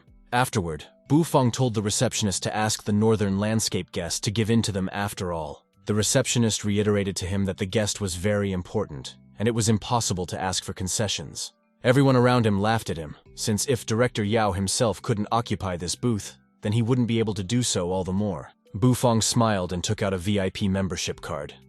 He remembered that Lun Gaiyu had said that if he had this card, he could easily enter all the organizations of the Lun family. Absolutely everyone was shocked as they couldn't believe that he had a Daton Club membership card. Plus, everyone knew that a Daton Club membership card must have at least 5 million and annual expenses of at least 10 million. Even Yao Dafu hadn't dared to draw this card until now. The whole crowd also began to talk about him, some even feeling a little ashamed that they had underestimated him before. Even Chen Min asked Zi Qin where her husband got this Daton card from, but even she didn't know and was stunned. When Bu Fang handed the card to the administrator, it drove him into doubt, because they only have 3 kinds of cards: silver, gold, and red. But he had never heard of black membership cards. Absolutely everyone started laughing at him and his fake card. Zi Qin then decided to help her husband and apologized for him, and dictated the address of her company to come and collect compensation for the incident. From such a loud noise, even Director Bei came down and argued about what was going on here. Then the receptionist told and showed that he had found a fake Dathan Club card. Director Bei thought it was nonsense, and he didn't believe that who would think of doing that. So he decided to see for himself, and took the actual map. After a few seconds, Director Bei started yelling at the administrator and told him to shut up. Afterwards, Director Bei quickly walked over to Bu Fang and bent down in front of him and apologized to the entire club for the trouble he had caused. Bu Fang still needed the Northern Landscape Office to hold his wife's reunion, so he asked her to prepare it. Director Bei said it is not a problem at all now and asked him to go there. After which, Bu Fang took Zi Qin by the hand and they went there together, and everyone else stood in a stupor for a few more seconds. Director Bei took the walkie-talkie and quickly ordered all the employees to clear the 15th floor for Mr. Zhou and his wife's reunion. He also ordered that the 35th elevator be vacated immediately, and that no one be allowed to use it. And of course, the red carpet to be rolled out. The graduates were then greeted by staff in the reception area who lined up on both sides. When Director Bei handled the very important person, he exhaled, and also redid the administrator who received Bu Fan to then go to the accounting office and collect his paycheck. And tomorrow, and in the future, he asked him not to come here anymore. The administrator was shocked, because he was sure that it was just a cheater who counted on freebies because he had never seen black cards. Director Bei told him that these were the Moon family's VIP cards. They were all issued by Mr. Moon's own hand. He had issued 8 of these cards in his entire life.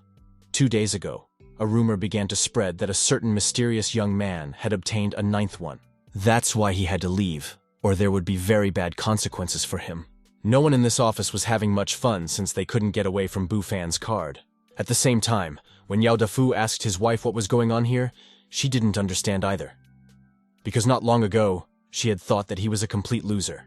Mao Xinyu decided to change the subject and suggested that Yao Dafu call Principal Hao for a glass of wine. In this way, he might be able to restore his reputation. Yao Dafu liked this idea because he was from Jiang Bei's entourage, so everyone would respect him. Then Mu Xinyu gave him the phone to dial Principal Hao. After half an hour, everyone more or less relaxed and started talking about their own things. Let's say Zi Qin offered to help Chen Min with her work. But Chen Min didn't care about that, as her father was sick, and he asked her to help him at the martial arts center. Suddenly, Principal Hao walked into the office. Everyone immediately started leaning in front of him and saying hello. Yao Dafu approached Principal Hao and thanked him for accepting his invitations, and offered to raise glasses of wine for such a wonderful evening. Just as suddenly, Director Hao looked around a bit and saw Mr. Zhou. After which, he went straight to him without even having a drink with Yao Dafu. Director Hao asked if he was really the same Mr. Zhou. Bu Fang only replied by saying, "We know each other." But he didn't even stand up and continued to sit in the chair. The crowd of people in this office did not understand why it was Bu Fang who thought he was the navel of the earth, and why he did not even rise from his seat. Director Hao understood that Mr. What important people, and important people, are more forgetful. He introduced himself as Jiang Bei's secretary, and his name was Ho Shengqiu.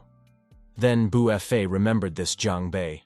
After all, this one from who invited doctors for Mr. Moon. Hao Shengqiu offered to drink to him and Bu Fang didn't refuse. At the same time, all the people were in a stupor and didn't understand what was going on here. Next, Hao Shengqiu decided to go at this. Lastly, told Director Yao to party here further by himself. This really pissed off Yao Dafu as he wanted to improve his reputation, and Zhou Bufang ruined it. It was only after Director Hao had a drink with Bu Fan that they realized that the Phoenix Lord Cottage was not a fiction, and he seriously bought for Zi Qin. Mao Xinyu decided to somehow relax Yao Dafu, and told him the rumor that Brother Wang should return soon. He is sure that Ye Ziqin married a loser from the Zhou family. Song Yali also added that because of Bu Fang, Ye Ziqin abandoned Brother Wang, and now Brother Wang is very famous in the martial arts union. After half an hour, everyone started to leave.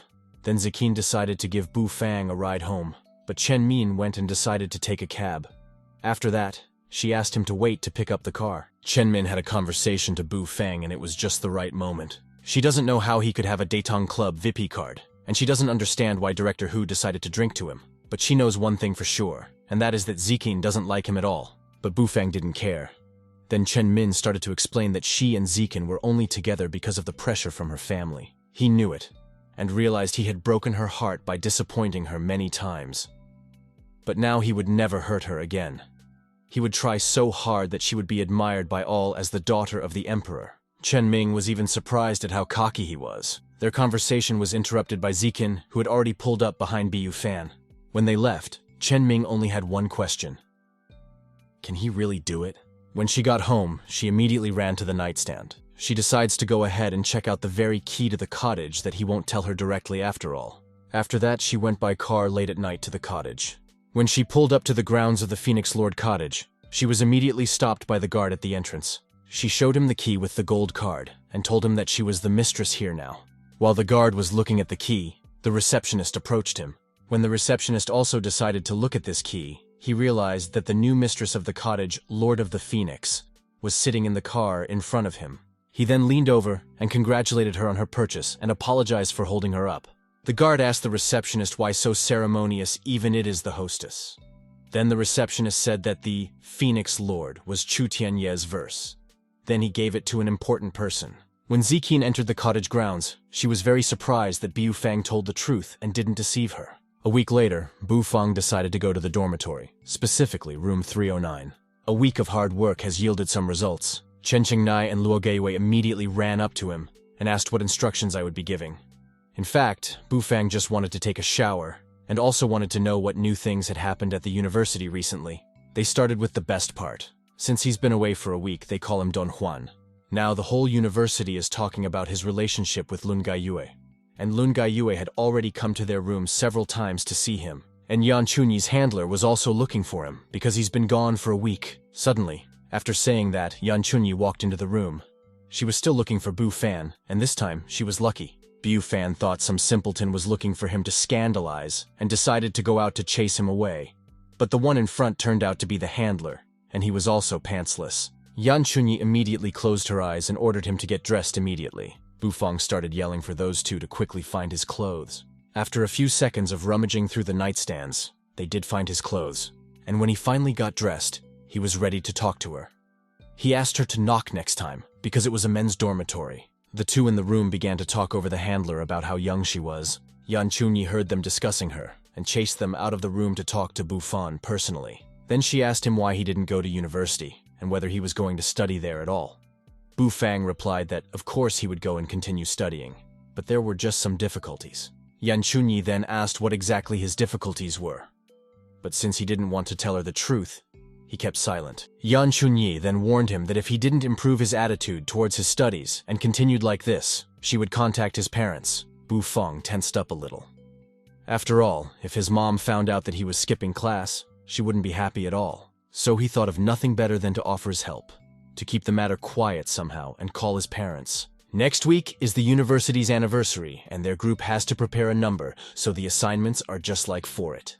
Yan Chunyi suggested that he demonstrate martial arts or perform a dance, which Bu Fang was very reluctant to do, but he had no choice. He went to class next and asked the guys to give him any more news. After a couple hours of class, he went home and met Tuntun at the entrance. Turns out she was specifically looking for him too. Bu Fang had nowhere to go, so he prepared to listen to her story. Tuntun was very curious if he was dating Lu Gaiyue or if it was all made up, because that was all they talked about at the university at every turn. Bu Fang refuted this nonsense because it's impossible to imagine. Everyone thinks so highly of Lun Gaiyue that there's no way he's a match for her. At the moment of their conversation, Lun Gaiyue, who was also looking for Bu Fang, had just pulled up. Tuntun was embarrassed when she saw her, so she quickly said goodbye and ran away. Only Bu Fang realized that other than Zi Qin, no one could make his heart beat. Lun Gaiyue had been looking for him for days to finally talk to him. But here was Bu Fang not even willing to talk to her if she didn't believe him. Lun Gaiyue began to explain for her grandfather, namely that he knew he was a martial artist. She also began to press her pity and said that he couldn't be so cowardly. She also started begging him to agree again, and even promised him help from Grandpa Luna if there were any problems. But still, he didn't want to agree because he had never depended on anyone, and he didn't need anyone's help. Lun Geiyue decided to go before the trump card and came closer and whispered in her ear that her grandfather held a high position in the martial arts union. He had strong connections. Therefore, he would be able to help a lot with any case. At that time, Bu Fang hesitated as he was afraid that Chu Tianye would not be able to gather medicinal raw materials and minerals. After thinking it over, he agreed, but only one last time. In front of the entrance of the Moon family's cottage, Mr. Moon and Old Gu were already standing there. They were just discussing about Bu Fang. Moreover, Gu Jianfeng had specially come to try and befriend him. Half an hour later, Bu Fafen and Lun Geiyue arrived. When everyone went inside the cottage, Bu Fang handed him a pill. He didn't have enough medicine right now, so he only had one. But to be cured completely, I had to take a few more pills. Mr. Lun immediately dodged him and thanked him for his kindness. And since this medicine lost its healing properties the longer it was in the air, Bu Fang ordered him to set aside all gratitude and take it as soon as possible. When Mr. Lun took the medicine, he began to glow and gain as if new strength. After that, Bu Fang asked Mr. Lu to bring the book he was training by. He will see what exercises can help prevent the disease from coming back. Next, he ordered the butt to quickly fetch the book.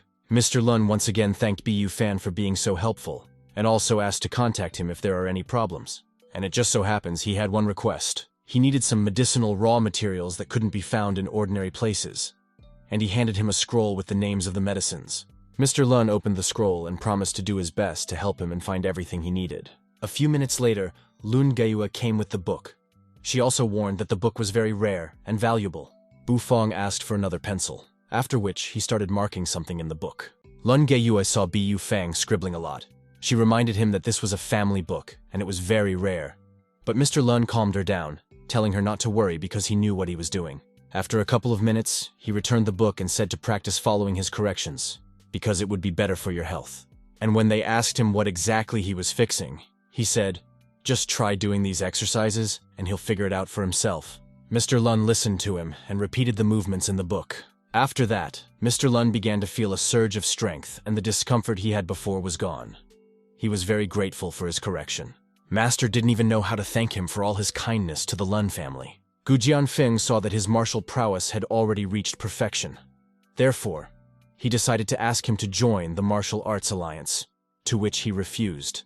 Gu Jianfeng got upset with Bu Fang's answer and began to envy Old Moon that he had gotten such a unique book for nothing. Bu Fang decided to take the situation into his own hands and suggested that he too fix his training methods, which Gu Jianfeng of course couldn't believe. But in return, he needs medicinal raw materials and some minerals. Gu Jianfeng agreed since he had connections no worse than Old Lun, and vowed that he would do his best to help Master Zhou get this medicinal raw material. After that, they started chatting about their own things for a couple more minutes.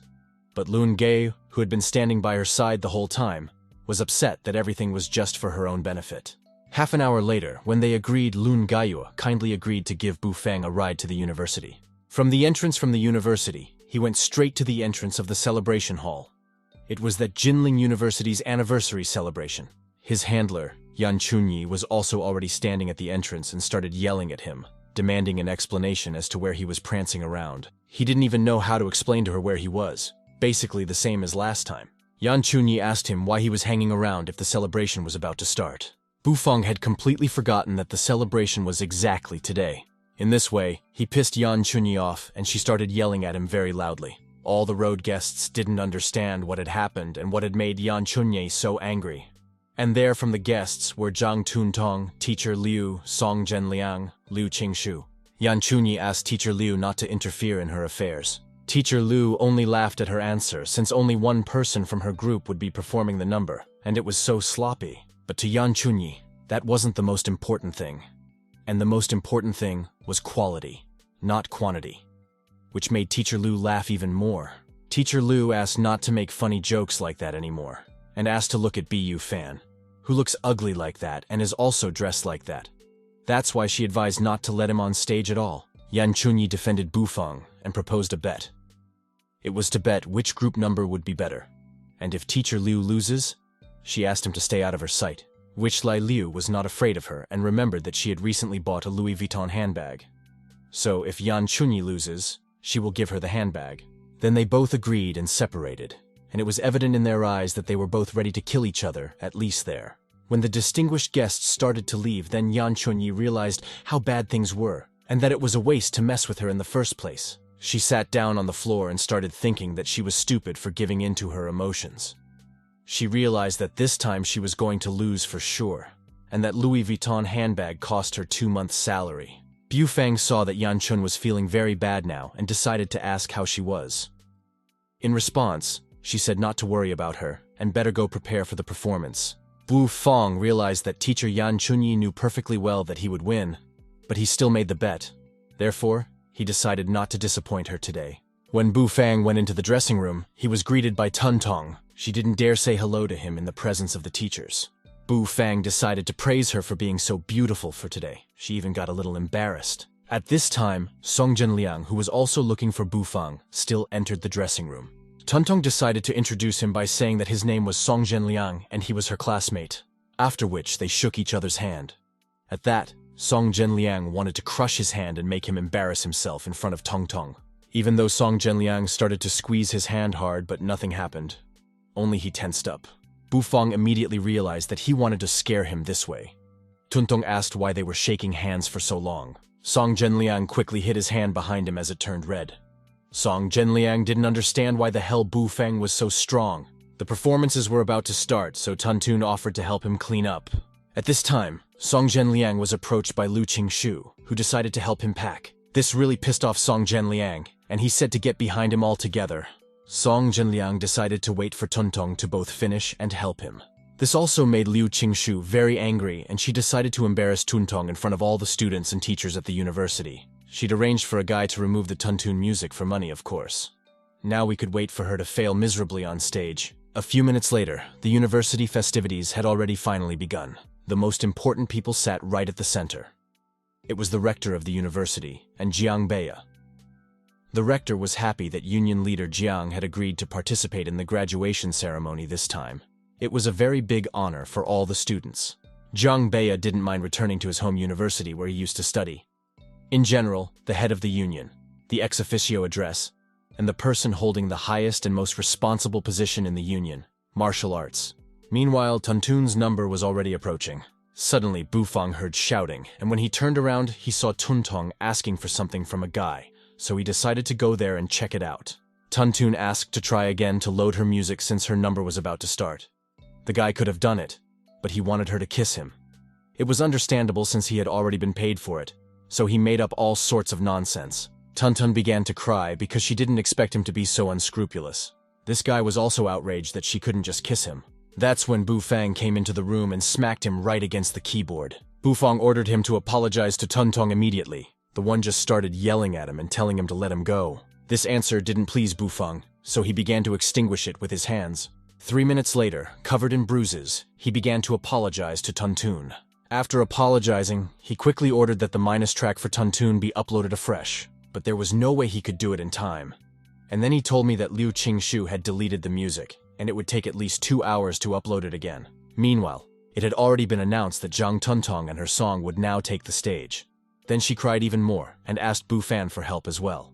While he was calming her down, he caught sight of the piano. It was the only way out of the situation, so he suggested that she perform together. Zhang Bingfu's father, Zhang Bingfu, and her little sister Xiaoyu were already sitting in the hall.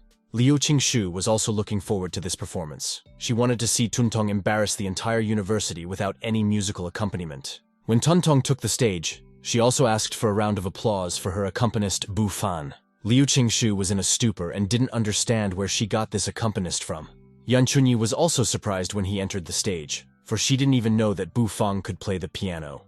After all, she definitely remembered that he was preparing to recite poetry. Xiaoyu realized that maybe he was the one who looked good now, but when he started playing, he would embarrass himself. At this, his bodyguard approached Wang. The bodyguard whispered in his ear, "Brother Wang, he's back." Van jumped up from his seat in surprise and couldn't believe his ears. After that, he apologized to his girlfriend and left with his bodyguard. Song Zhenliang decided to approach Liu Qingshu and asked what was even going on and why Bu Fang was on the stage. She decides to tell part of the truth, namely that Zhang Tuntong's musical accompaniment got lost, and she caught up at the last moment and asked Bufang for help. Except, Liu Qingshu is afraid that this loser has never seen a piano before, so he's going to embarrass himself very soon. Song Zhenliang clenched his fists hard with anger and vowed to himself to make Bufang a laughingstock. When Bufang began to play and Tuntun sang, everyone was delighted by the beauty of the song. Someone even shouted for Tuntun to marry him. Yan Chunyi was very surprised when Bufang started playing the piano so well. After the performance, everyone applauded with great joy. When Bu Fan along with Tuntong entered the room, Bu Fan ordered the very guy he beat up to act. This one made the projector screen unfold on the stage. Liu Qingshu was very angry that Bufang knew how to play and save Tuntong's situation. She was ready to nail him right there. Suddenly, the story of Liu Qingshu's correspondence with the kid who deleted Tuntong's record for money appeared on the stage. All the people who saw it started talking about it and calling her bad words. Liu Qingshu couldn't believe what she was seeing. Next, respected people of the university, including the rector, approached her. And since she had disgraced the university and was going to disrupt the university's anniversary celebrations, they expelled her on behalf of the academic department for her terrible behavior. Such news made her feel sick, and she fell to the floor and couldn't believe she was expelled. They applied capital punishment to her. If such a thing is placed on her record, she will not be able to join the civil service. She will not be able to be an officer in a martial arts union, and she will not be able to hold other such positions. Liu Qingshu started sobbing and begged literally on her knees to give her another chance. And it was indeed possible to mitigate the penalties. But to do so, one had to ask for forgiveness from the opposing party. She pulled herself together as she didn't want her record to be blemished, because there was no way she could become a civil servant. Now, she just hoped that Tuntun was smart enough that all she would have to do was say a few sentences to settle the matter. Meanwhile, Bu Fang had foreseen that such a thing could happen. Therefore, he warned Tuntong not to talk to Liu Qingshu for long when she came to ask for help, and he also advised her not to necessarily agree. Bu Fan then approached the teacher and asked how she felt about the fact that he did not perform a poetry recitation, but replaced the act with playing the piano. Yan Chunyi of course didn't mind since he had just talked to the jury members, and his piano playing skill is very high. Therefore he thinks that he will take the first place. From such happy news, he asked what the first place award was after all. Yan Chunyi said that today, each group supervisor will choose 2 people to attend the evening banquet. Therefore, she would choose him first. But Bu Fang didn't know what this place was at all. This banquet gathers many former students who have become famous in the business community. If one enters their circle in advance, brilliant prospects will open up for the student. Out of all the words, he only realized it was just dinner. Yan Chunyi flared up at him, because she had been asked many times by her parents to recommend their children to attend this banquet, after which, he abruptly wanted to go there. Afterward, reporters approached him for an interview. At this time, Liu Qingshu walked over to Tuntong and addressed her. Liu Qingshu started apologizing and saying that she didn't do it on purpose. Even though Tuntong had a kind character, she didn't want to forgive her. I mean, that's a mean thing to do. Bufang decided to help her and told all the reporters that here was the same girl who tried to put Tuntong. As he did so, he shouted it very loudly that even a crowd began to gather around her and talk amongst themselves. Reporters immediately rushed over to her with 3 very life-threatening questions. The first one, "Tell me, are you the Liu Qingshu who wanted to frame Tuntong?" The second, "You wanted to frame this girl, what can you say?" And the third, "Are you feeling regret now? Have you thought about the consequences of your action beforehand?" Liu Qingshu didn't know how to answer all these questions, so with tears in her eyes, she ran away from there. Tuntun even felt kind of sorry for her, but she quickly forgot about it when Liu's teacher came up to her and resented her for performing with a student from another group. The teacher thought it was a disgrace. She didn't want to harass the teacher, so she simply explained that her music was deleted by Liu Qingshu. But teacher Liu didn't care at all, because it was just an internal disagreement. But bringing a built person into her room was outrageous. The teacher didn't want to see her in her group anymore. Tuntong didn't know what to say to her. Yan Chunyi noticed this, so she took her side and started to defend her. She also reminded her about the argument and that she shouldn't get caught since she lost. Teacher Liu started making excuses that Bufang and Tuntong participated in this competition together, so there was no way she could lose. But Yan Chunyi decided to use her words as a weapon and recalled that a few seconds ago, he had refused this student. And here she was, Just what she needed was such a good student. Teacher Lu no longer had any arguments or excuses, so she just accepted defeat.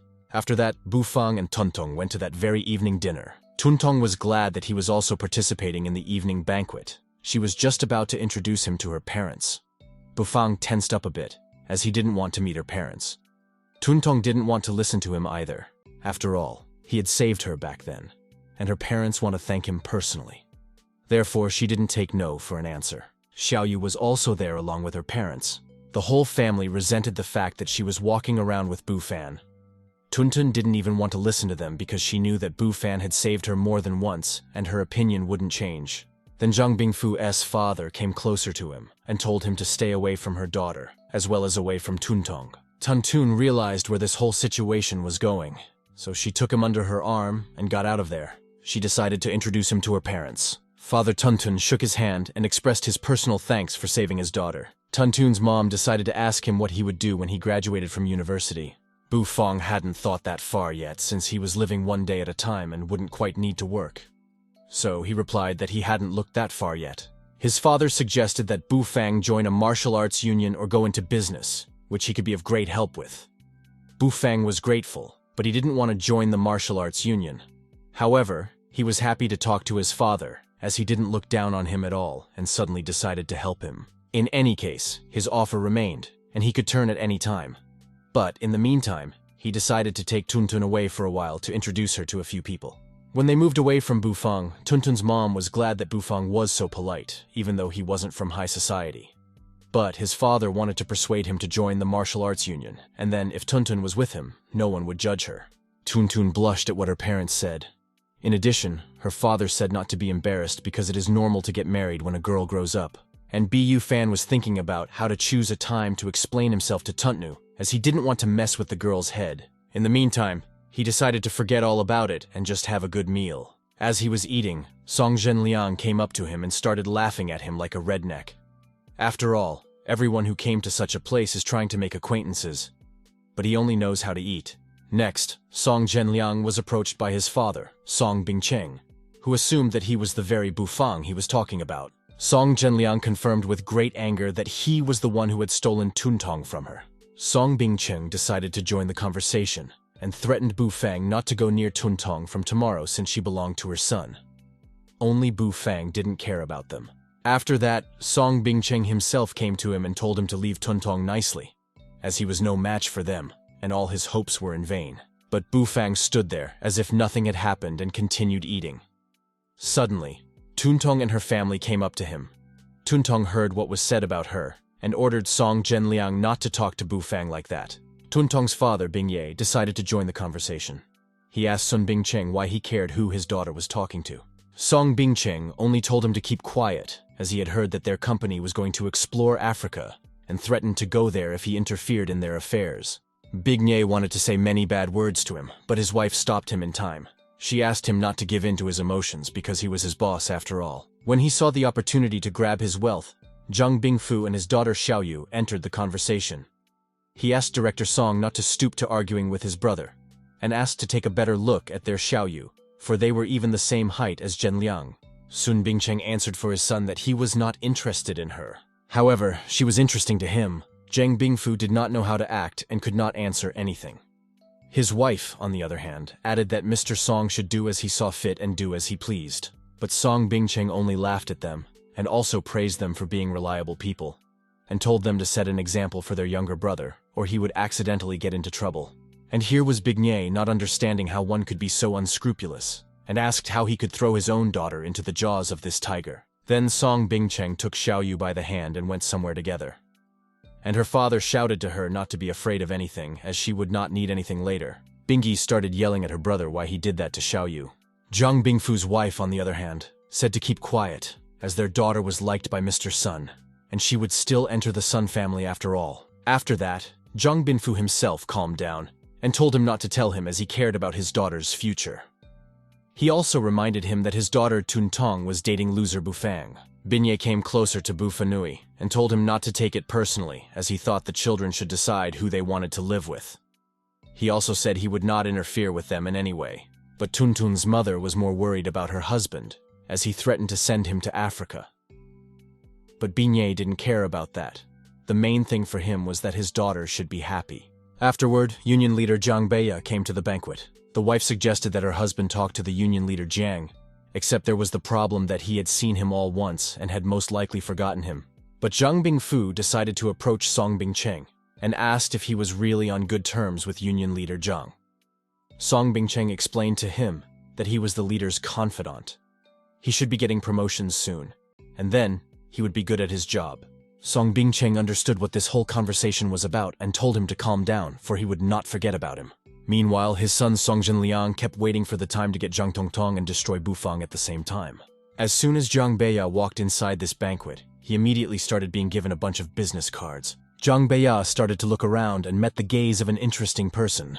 He immediately went straight to him, leaving everyone else behind. At the same time, the Tuntong family didn't understand why Union leader Zhang Beiya was coming in their direction. Zhang Beiya walked over to Bu Fan, while slightly bending down in front of him, called him Mr. Zhou. Absolutely everyone was shocked that Union leader Jiang Beiya suddenly said hello to some student. Zhang Beiya was happy to see him, since he really hadn't seen him in a long time. He also asked how he was doing. At that time, Bu Fan said that he came here to relax with his friends but encountered some difficulties. He pointed his finger at the two guys who had decided to send his girlfriend's father to heavy labor, and Africa, a branch of a martial arts union enterprise. Zhang Beiya called out to his friend's father, at which point he leaned over, introduced himself, and gave his card. After which he apologized to Bu Fan for neither of these two, and promised to deal with them. Zhang Beiya came up to him and said that since there were not enough laborers in Africa, then he would fly there at 2 o'clock in the morning today. So he ordered to depart quickly and pack his suitcase to fly. Song Bingcheng was shocked and didn't know what to reply, so he started to say that he was now in charge of a very large number of cases, and he couldn't be sent away like this. It was no problem for Zhang Beiya, as he arranged for Zhang Bingyi to replace him while he went to Africa. Afterward, Zhang Beiya asked if he was satisfied with this outcome of the case. Bufang only replied, "Yeah, I don't really care." After which, Zhang Beiya and Zhang Bingyi shook hands. Zhang Beiya really needed a few honest people to be in charge of the trading activities. Thanks to Bufang's recommendation, he found the very person who was a trustworthy person. After that, Bufang asked him to leave to eat Xiu. He had no more business left, since no one could rest easy while he was here. Zhang Beiya was a bit confused when he had Bu Fan ask him to leave the banquet, but he quickly agreed and left. Everyone nearby was shocked that Jiang Beiya himself had listened to some student. Tuntong approached him and asked him how he knew Jiang Bei so intimately. Bufang said that he knew a little about medicine and had helped his teacher, so they knew each other. Except that Zhang Bingyi didn't believe until the end, since looking at the way Jiang Beiya treated Bufang, it couldn't be said that he only had a little knowledge of medicine.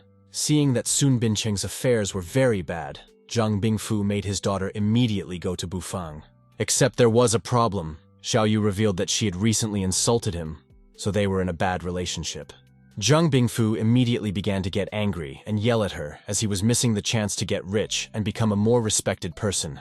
Just as suddenly, from the back, Song Bingcheng walked up to Zhang Bingfu and put his hand on his shoulder. Zhang Bingfu turned around and punched him in the face and told him to make less of an effort to be his friend, for he was insulting Zhou Bufang and he didn't want trouble. Song Bingcheng admitted defeat and just walked out of there, packing his bags since he had to leave for Africa soon.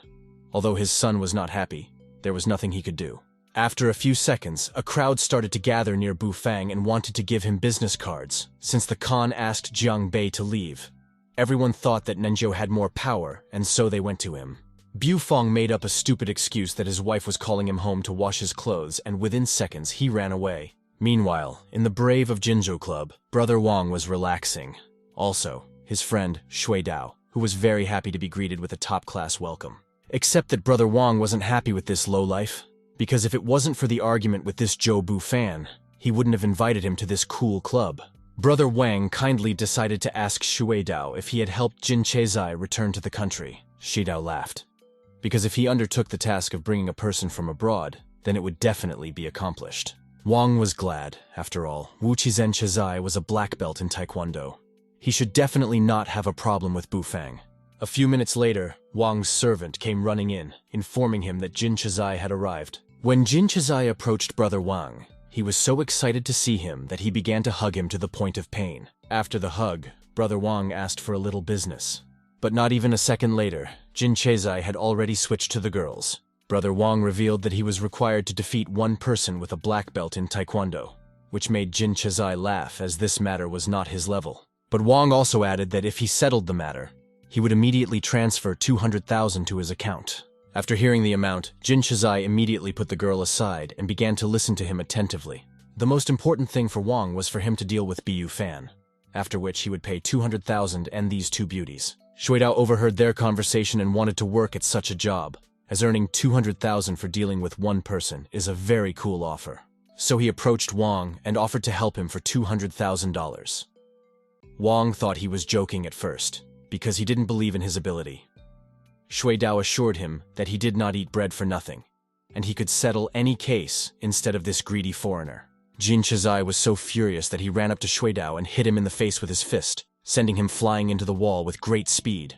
Wang was thrilled to see Jin Chazai punching, and also promised to give him a warm welcome every time if he could deal with Bu Fang. At this time, after the evening banquet, Bu Fang finally came home to the Yi family's cottage. Bu Fang saw that Zi Qin was still awake and decided to ask why. Zi Qin stood up and silently walked towards Bu Fan. He was startled because she looked like something was wrong. Zi Qin started to remember about the amulet he had given and saved her. Mentioned that recently a lot of big companies suddenly wanted to cooperate with her company. And also, most importantly, she couldn't believe that the cottage key had turned out to be real too. So she asked him what he was doing after all. Bu Fang didn't know what to say, since if he told her that he was a celestial, she would most likely think he was crazy. He made up a story that this amulet was given to him by a master, and the cottage was given to him by Chu Tianye. Zi Qin was not stupid, and realized that Chu Tianye was not such a kind person.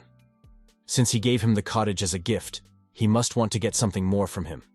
Therefore, she asked for this cottage key to be returned, although they are not real spouses, but they are still friends.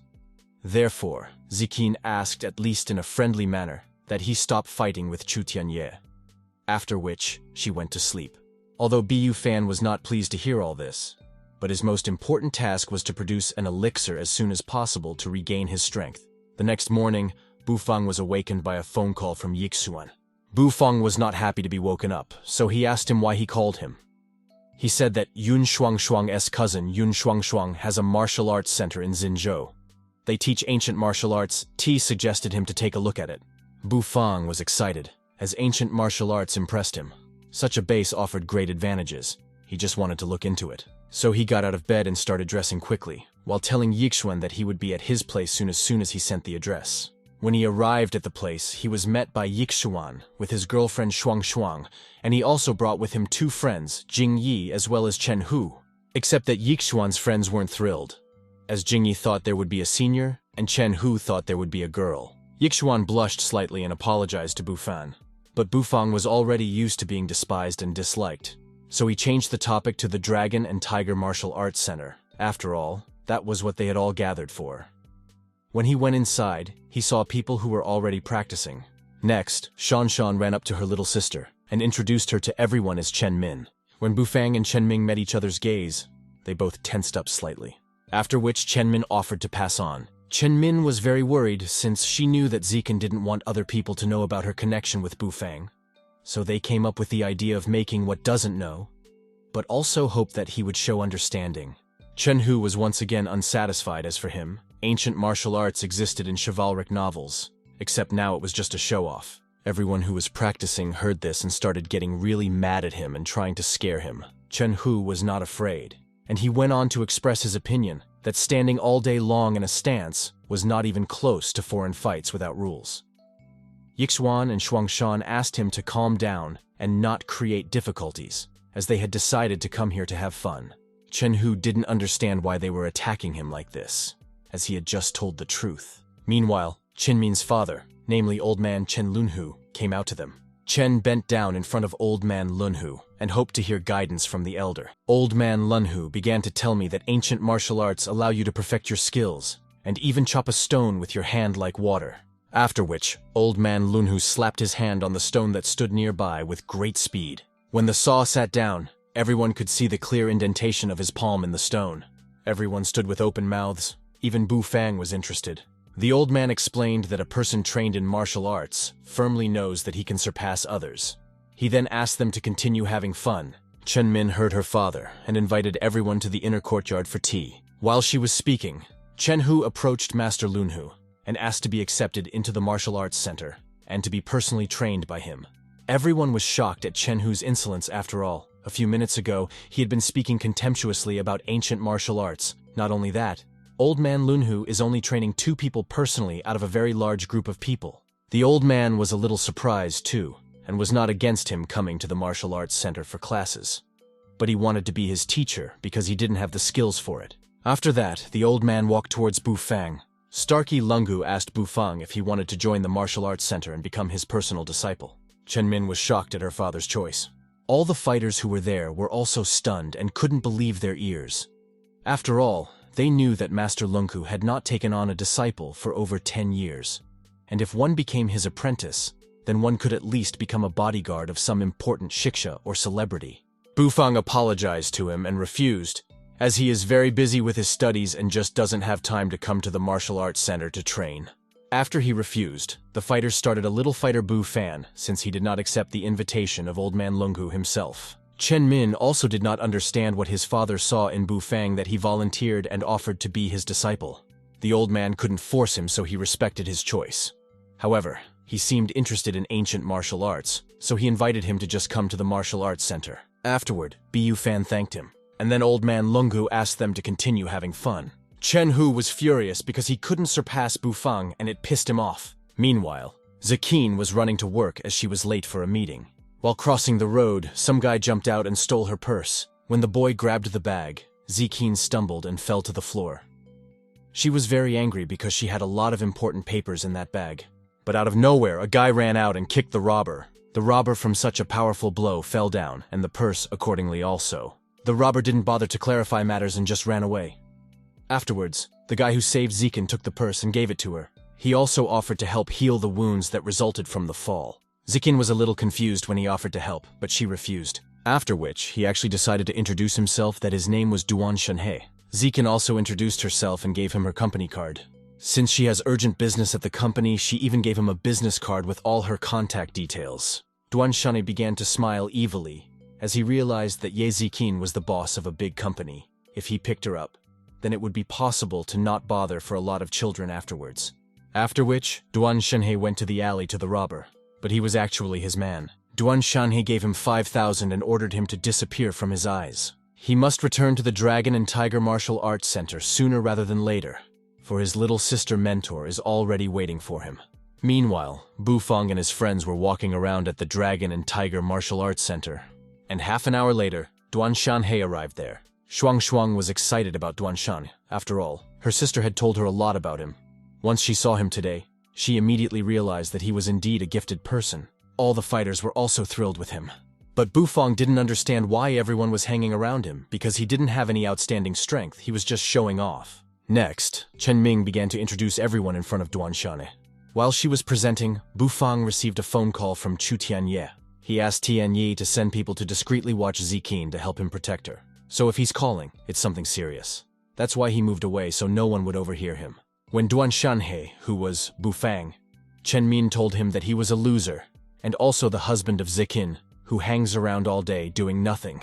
Duan Shenhe was even more eager to get down with Zi Qin, as Bu Fang wasn't even a competitor to him. Meanwhile, Bu Fang had found out from Tianye that some person, in order to get to know Madame to Zi Qin, had played out a performance with her heroic rescue.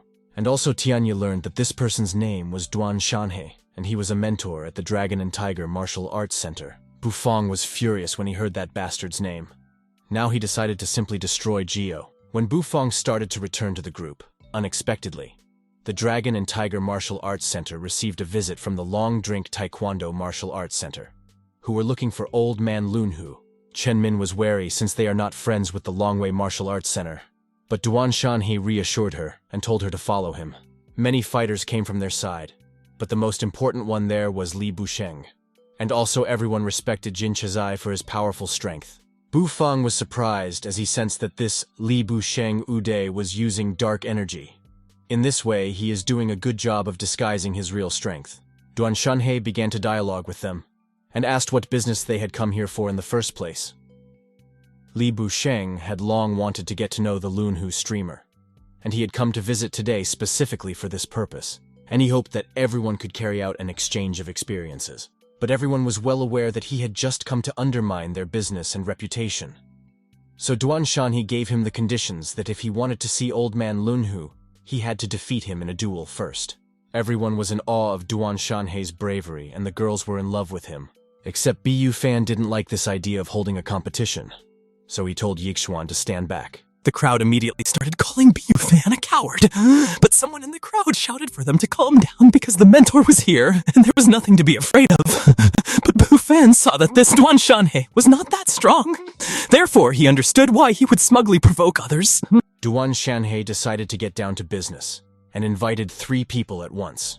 If he showed today and it reached the ears of Zi Qin, then she would definitely respect him. Duan Shanhe hadn't even gotten to stand before one of the taekwondo members flew into him, from which he simply flew away, blood spurting from his mouth. Duan Shanhe landed directly into his allies, after which Bu Fufang said in a proud voice, "I told you to move aside, but you didn't listen to me." Yixuan didn't understand how Bu Fufang had foreseen all this. When Duan Shanhe got up, the very same taekwondo stood in front of him and ordered him to call his master here, if he was not a coward, of course. After saying those words, a Lunu Starkey flew into his body with great speed. He used the same technique he had shown today on the stone. In fact, he used the same technique he had shown today on the rock. Li Busheng sarcastically asked why he had so rudely demonstrated the owl skill on the younger ones. Old Man Lunhu only replied that he had to teach the boy a lesson for speaking disrespectfully about him. This only made Li Busheng laugh, and he challenged him to a fight. Old Man Lunhu was fine with it, plus, he didn't have the option to refuse either. The entire crowd that was table side by side was in anticipation of the fight between the 2 masters. Everyone was also betting that Master Chen would win. Everyone believed in him. That's how he was their mentor and couldn't believe he could lose. Only Bufang realized that Li Busheng had more energy than Master Chen, plus Master Chen has a hidden illness. Yixuan, when he heard this, he immediately decided to run to Master Lunhu and prevent the fight, except Bufang stopped him. Because the fight couldn't be prevented, it would ruin his reputation. So the challenge must be accepted without fail. But no matter what, Master Lunhu was kind to Bufang, so he promised not to let him get seriously injured. Meanwhile, Li Busheng was preparing for the offense. Old Man Lungu noticed that he found himself using dark energy, but it was too late as Li Busheng was already flying at him. Old Man Lunhu decided to stop the attack and use the Dragon Shout technique, after which a shell appeared around him that was supposed to protect him from Li Busheng's strike. When they touched each other, there was a spark. And also from such a great force, a wind and a small mist of dust was created. When the dust mist cleared, everyone saw Li Busheng and Old Man Lanuhu standing on their feet and without any injuries. No one understood their crowd who won and who lost. A few seconds later, blood came out of Old Man Lunhu's mouth. Chen Min immediately ran up to him as she was very worried about her father. Lunhu also recognized himself as astonished. Chen Min couldn't watch her father's treats being humiliated and wanted to avenge her father. Except Shuang stopped her, because she realized that if even the master wasn't an opponent to him, she definitely couldn't handle it. Old Man Lunhu also started to stop her, and said that it would never be too late to take revenge. Meanwhile, Yixuan didn't understand when Bu Fan was so cool, for he said exactly how things happened. And when the taekwondists started to leave since they had already humiliated everyone here and earned a reputation, Jin Chetzai hit Yixuan, causing him to fall down. Yixuan already wanted to start yelling at him. But when Jin Chetzai turned around and looked, after which he asked, "Are you dissatisfied with something?" Yixuan was quickly approached by his girlfriend Shuang and ordered to keep quiet out of harm's way. Jin Chetzai turned around and further continued walking. Only one brave Bufang shouted at him, "Stop right there! You knocked down my friend and didn't even apologize, and you're going to leave." Absolutely everyone was surprised at such a loud statement. It also really pissed off Jin Chetzai, to whom he actually said it. Duan Shanhe yelled at Bu Fan to shut up and asked the honored guests not to lower themselves to his level and just forget about him. After that, they turned around and went on their way. Yixuan also told Bufang not to say anything, for they would get hurt. Old Lunhu also entered the conversation and asked him not to listen at this young man. After Old Man Lunhu's words, they calmed down and went, except that Jin Chetzai warned them to be careful. After the taekwondists withdrew, Duan Shanhe started yelling at Bufang even more, and ordered him to immediately get out of their Dragon and Tiger Martial Arts Center, for he was not welcome here at all. Except Bufang didn't care, and he repeated once more for him to apologize to his friend. Duan Shanhe started to apologize and said that Bufang had absolutely nothing to do with the Dragon and Tiger Martial Arts Center, and added that this was all him speaking personally for himself. Jin Chizai laughed and asked what he would do to him if he didn't apologize. Bufang also laughed and promised to destroy him. Jin Chizai realized that he wanted to die, so he decided to help him. At the same time, he wanted to see what he could do. Duan Shanhe was also happy in this situation, because if Jin Chizai killed him, Zi Qin would definitely become his. Bufang activated his powers and shouted, "Please apologize!" very loudly. Jin Chizai started to lose his balance and began to lose his strength, after which he fell to his knees and started vomiting blood. Duan Shanhe didn't understand how it was possible that some loser could be so cool. The old man was no less surprised, for Bu-Fan had damaged him with sound. He was merely hiding his skill. This infuriated Li Busheng, and he activated his strength as well as the annihilating lightning technique. From such great strength, Li Busheng created a breeze. This was a secret technique that could be mastered through hard, regular, and long training. It boasted to increase one's strength by at least double. Li Busheng recognized that Bu-Fan was indeed talented, and if he was given another 10 years he could become a great master. But today, he would fix that and kill him. Li Busheng rushed at him, but at the last moment, Bu-Fan managed to jump up and dodge his attack. After which, Bu-Fan immediately activated the magic hand technique, and next, that huge hand flew straight at Li Busheng. And that's when he realized that he was in bad shape. Bufang sent him into the wall at a very high speed, causing him to break through the wall, and blood came from his head. For Bufang, ancient martial arts are as natural as a long night. Li Busheng was immediately rushed over by the disciples and started checking to see if he was in any condition at all. Bufang walked over and ordered them to get out of here immediately, and if he saw them again, he would not spare them. Those quickly took Li Busheng and fled. Duan Shanhe was scared because he didn't expect that Bu-Fan would turn out to be so tough. And he had just mocked him, by the way, so he decided to escape rather quickly. Bufang noticed Duan Shanhe and called him over to him. He stood like a string in front of him, when not even a second had passed. He also asked what instructions he would give him. Bufang started telling everyone that he had purposely sent a man to steal his wife Zi Qin's purse, so that he himself could then look like a real hero in front of her. Duan Shanhe didn't realize how Bufang knew all this. Therefore, Duan Shanhe thought of nothing better than to fall on his knees in front of him and start apologizing while asking him to spare his life. Chen Min couldn't believe that Duan Shanhe had suddenly decided to harm her best friend. Old man Lu Hong was also upset with Duan Shanhe's behavior, and decided to chase him away. After all, he didn't need such a disciple. Bufang didn't want to leave him unpunished, so he kicked him his arm, thus breaking his bone. After which, Bu-Fan walked over to him and ordered him to scram without even looking back. Duan Shanhe got up and started running out of here before he was even finished there. Chen Min was even very happy that Zi Qin really is such a good husband. The next day, Bu-Fan decided to go meet Chu Tianye since he had business to attend to. Whereupon, Chu Tianye took out his tongue and put it on the table, and when he opened it, the very stones Bufang had ordered were there. Bufang was glad, because this way he would be able to concentrate the maximum strength very quickly and be able to extract it. He decided to give it a try, so he picked up one stone and began to concentrate his power there. After which he threw him this amulet that would help him avoid danger and guarantee safety. And he could also sell it at some auction for a very high price. Chu Tianye thanked him for such a gift. Next, he took the box of these stones and went to prepare the elixir. But he was stopped by Chu Tianye as he had another matter to attend to. Chu Tianye warns Bufang that young Larba's older brother is going to come back to find him and take revenge. There are even rumors that he is a disciple of the Dragon and Tiger Martial Arts Center. If rumors are to be believed, he has even learned how to stop bullets. But Bufang didn't even see this as a problem and just went on his way. After all, if he really dared to come for revenge, he wouldn't feel sorry for him, he would just kill him there. In the evening that day, Bufang went to the auction. Today we'll be selling the amulet he gave to Chu Tianye. So rather than sitting around idly, it's better to go and see how things are going here. Chu Tianye also told Bufang that he had reserved the best office for him at number 3, so wanted to find it as soon as possible. Walking around this auction, he came across this Wang couple again. Those immediately began to humiliate and laugh at him. This infuriated Bufang so much that he shouted at them to, "Get out or I'll hit you here." Van was a little startled and even froze for a few seconds. But he quickly came to his senses when his girlfriend started yelling and calling security. Van decided to stop her and suggested that she get out of there, under the pretext of not lowering her to this poor man's level. But here in his mind, Wang gloated, for in a few days he would bring to him the Chazai who should deal with him. As Bufang further continued to search for this office with number 3, it was personally found by Tianye along with his guard.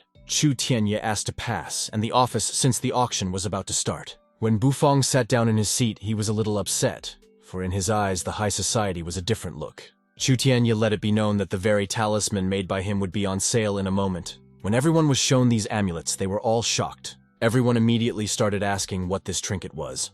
The organizer of the auction said that this amulet can stop bullets, prevent death in a car accident, and more. Well, the starting bid is, of course, 10 million. After which a crowd of people in jackets started yelling big prices. Wang also asked his girlfriend to call his father, because this thing is important to him.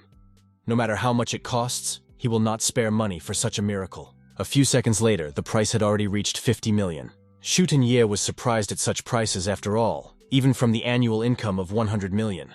Bu Fan was also interesting to observe this, because a thing containing a bit of magic was like an incredible miracle in the eyes of an ordinary person. In the end, it was Wang who got this stone for 60 million. But there was a problem. It's a family thing. It doesn't belong to him personally. When Bu Fang and this couple met, Wang started pontificating in front of him and humiliated him again. It really pissed off Bu Fan that they were bragging about his own stuff in front of them. As the three of them were chatting, Chu Tianye came over and brought the money card for the amulet he had just sold. He also said that he had received 60 million and was exempted from the auction fees. Wang and his girl were in a stupor, for they couldn't believe it with their ears. But Bufang refused the card with the 60 million and told Chu Tianye to leave them to Mebe for collecting him the necessary stones. Chu Tianye was very grateful to Bu Fan for his great generosity. Van couldn't believe it, so he began to think it was his stupid, cheap prank. Jinhu already wanted to deal with them because they were raising their voices at Bu Fan, but surprisingly for them, Bu Fan stopped him. Bu Fan just walked up to them and showed them the exact same stone they had bought. Van even wanted to buy already and asked how much he was selling for. Bufang stretched his hand forward and clenched his fist, causing the stone to shatter. This couple was in shock that they just lost a lot of money. Bufan told them that for a bottom maybe these things are very highly valued. But, and to him they mean nothing. Even Chu Tianye was thrilled that Bu Fang was an outstanding person who had taken and broken an amulet worth several tens of millions. Even Jin Hu wanted to reach the same heights looking at him. Except in reality, Bu Fan was actually very sad that he had broken the amulet. After all, it had limited material. A few days later, Bu Fan was walking around the park like nothing had happened. He wondered about Tuntun, for she had invited him to a birthday dinner tomorrow in honor of her birthday. So he thought of making another amulet and presenting it to her as a gift. Suddenly, out of nowhere, a car pulled up at his feet. A joyful Wang came out of there, who had come to kill Bu Fang. This infuriated Bufang unrealistically, and he asked why he was provoking him so much, and asked if he was really sick of living.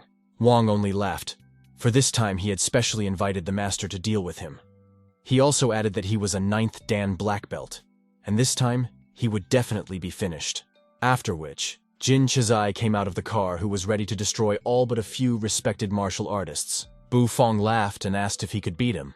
When Jin Chizai opened his eyes and saw that very master, he was very frightened. Wang quickly ordered Bu Fan to fall on his knees and beg for mercy, and in return he would probably show mercy. Jin Chizai decided to take Bu Fang's side, so he punched Wang in the face. Wang, in turn, was very surprised why Jin Chizai smacked him.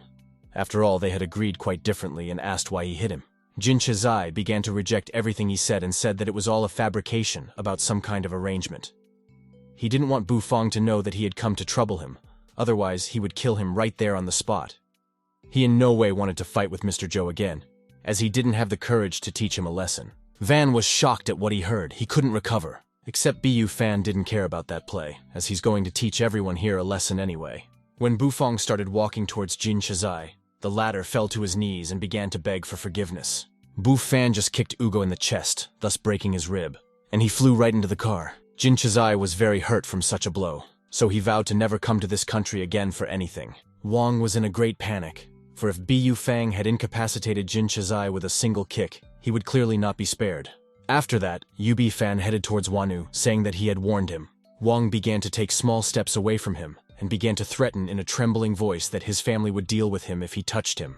Bufang laughed, and asked why exactly not to mess with him. Wang began to tell him that his uncle is 4th on the list of the richest people in Jinzhou, and his 2nd uncle is a general. The 3rd uncle is the leader of the eastern part of the city, so if he touches him, he will be brutally killed. Bu Fan laughed and decided to try to cripple him after all. A few minutes later, Bu Fan lay all mangled with his bones twisted. Bu Fan showed pity for such trash. Since he was classmates with him, although he crippled his 4 limbs, he kept him alive. All mangled, he shouted back to him that the Wang family would find him and deal with him. Bu Feng threatened him that if the Wang family dared to show up and anger him, they could then disappear from Jinzhou. The next day, Bu Feng decided to accept Tuntong's invitation and went to her birthday party at the address she gave him. He was running a little late and didn't know if the birthday dinner had started or not, but all determined to rush there. As soon as he entered the buildings, Tuntun immediately ran to greet him. Bu Feng immediately apologized for being a little late, but Tuntong wasn't even offended and took his hand to lead him to the banquet hall. They were met there by Lian Lili, Lei Yan, and the already familiar Zhang Xiaoyu, who started laughing at Bu Feng's outfit.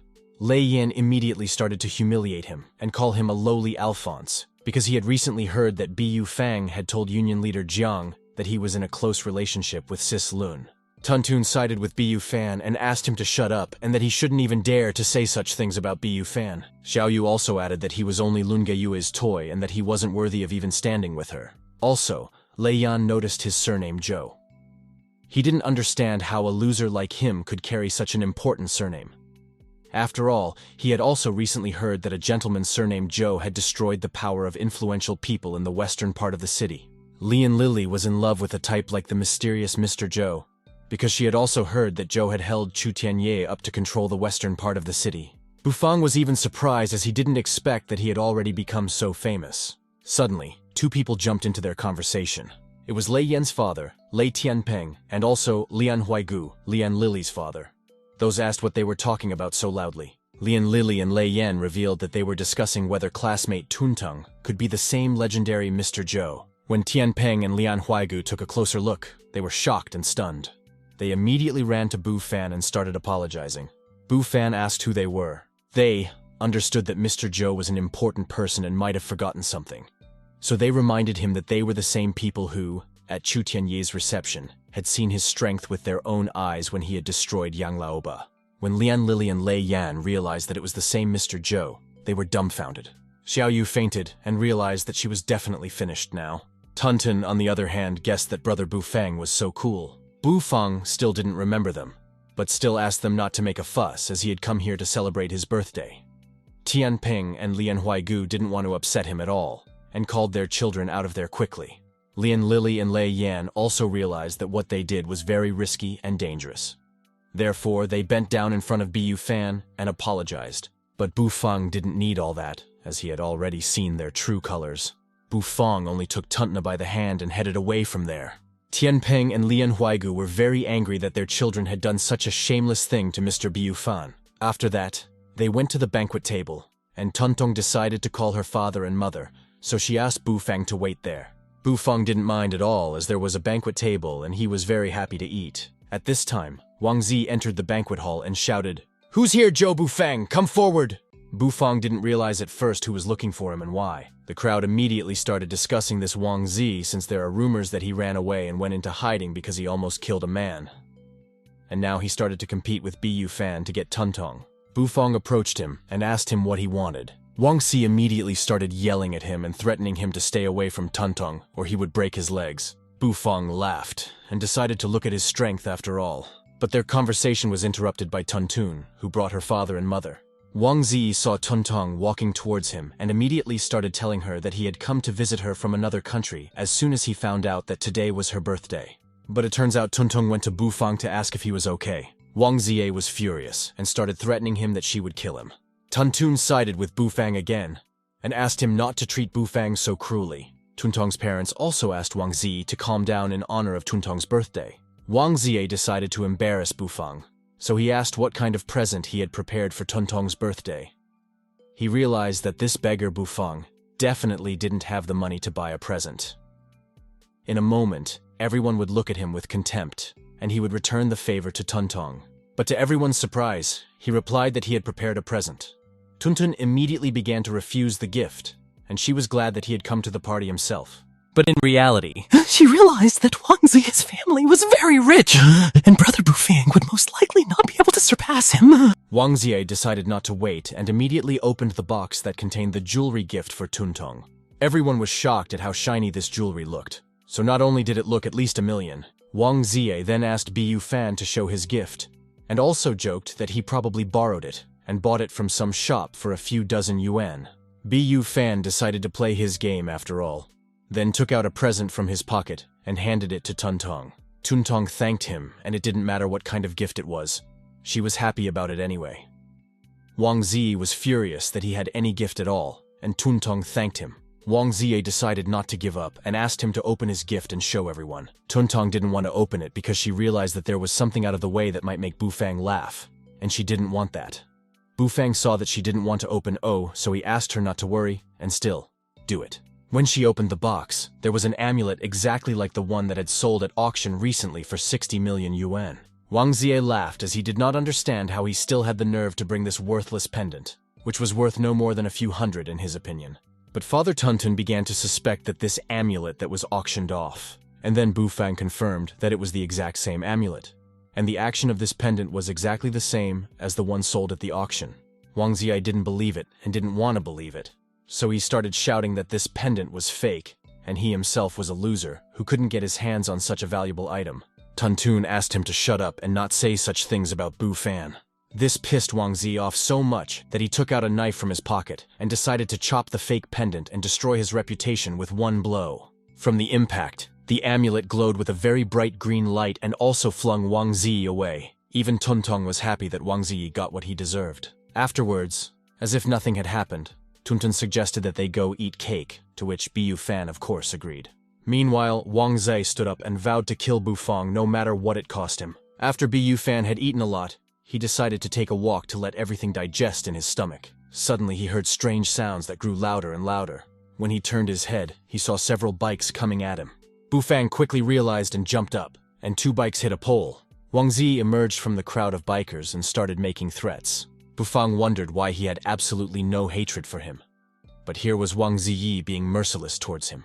Wang Zi reminded him that he had embarrassed him in front of everyone and especially Tuntong, and that was something he couldn't forgive. Bu Fan warned him not to let them make him angry, or there wouldn't be a person in the world who could save him. Wang Zi got tired of this chatter and ordered his guys to deal with him quickly. Bufang had neutralized everyone with his fist except Wang Zi in a second. He didn't understand how Bu Fan was able to blow away absolutely everyone who threw themselves at him in 1 second. Bufang then walked up to him and kicked him between his legs with all his might. That same evening, many ended up in the hospital, and only a few were bruised. Wang Wenwu also came there, as well as Wang Ya.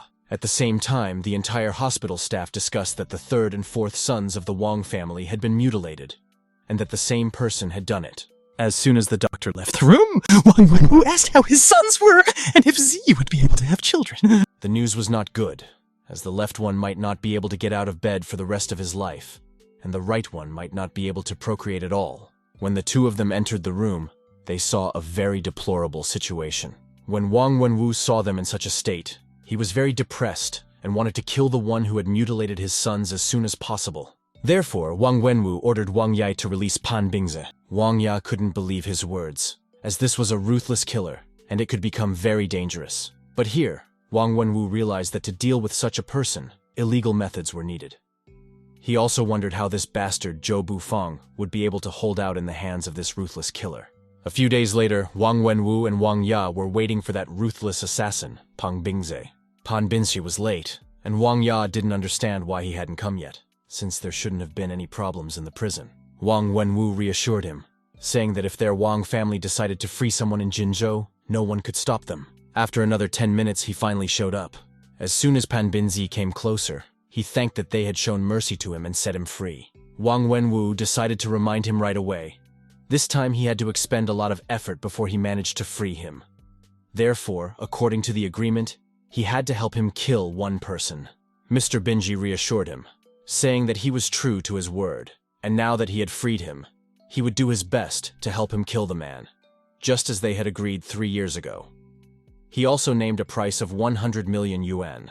Wang Ya started to get indignant as his company's profit for the year is 100 million, and here he is asking so much for one kid. Pan Bingze didn't want to give up the whole sum because he is so unique in the country, namely the most wanted criminal. Pan Bingze decided to test how good he was at martial arts, so ordered his guard to duck his fist at him. Pan Bingze moved only one finger, and it was they who snatched at their mug of tea. It flew into the wall with great speed, making a big dent in the wall. At that time, Wang Ya became many times kinder and more obedient. and immediately agreed to pay an advance of 10 million yuan, and also asked for help with Bu Fan after all.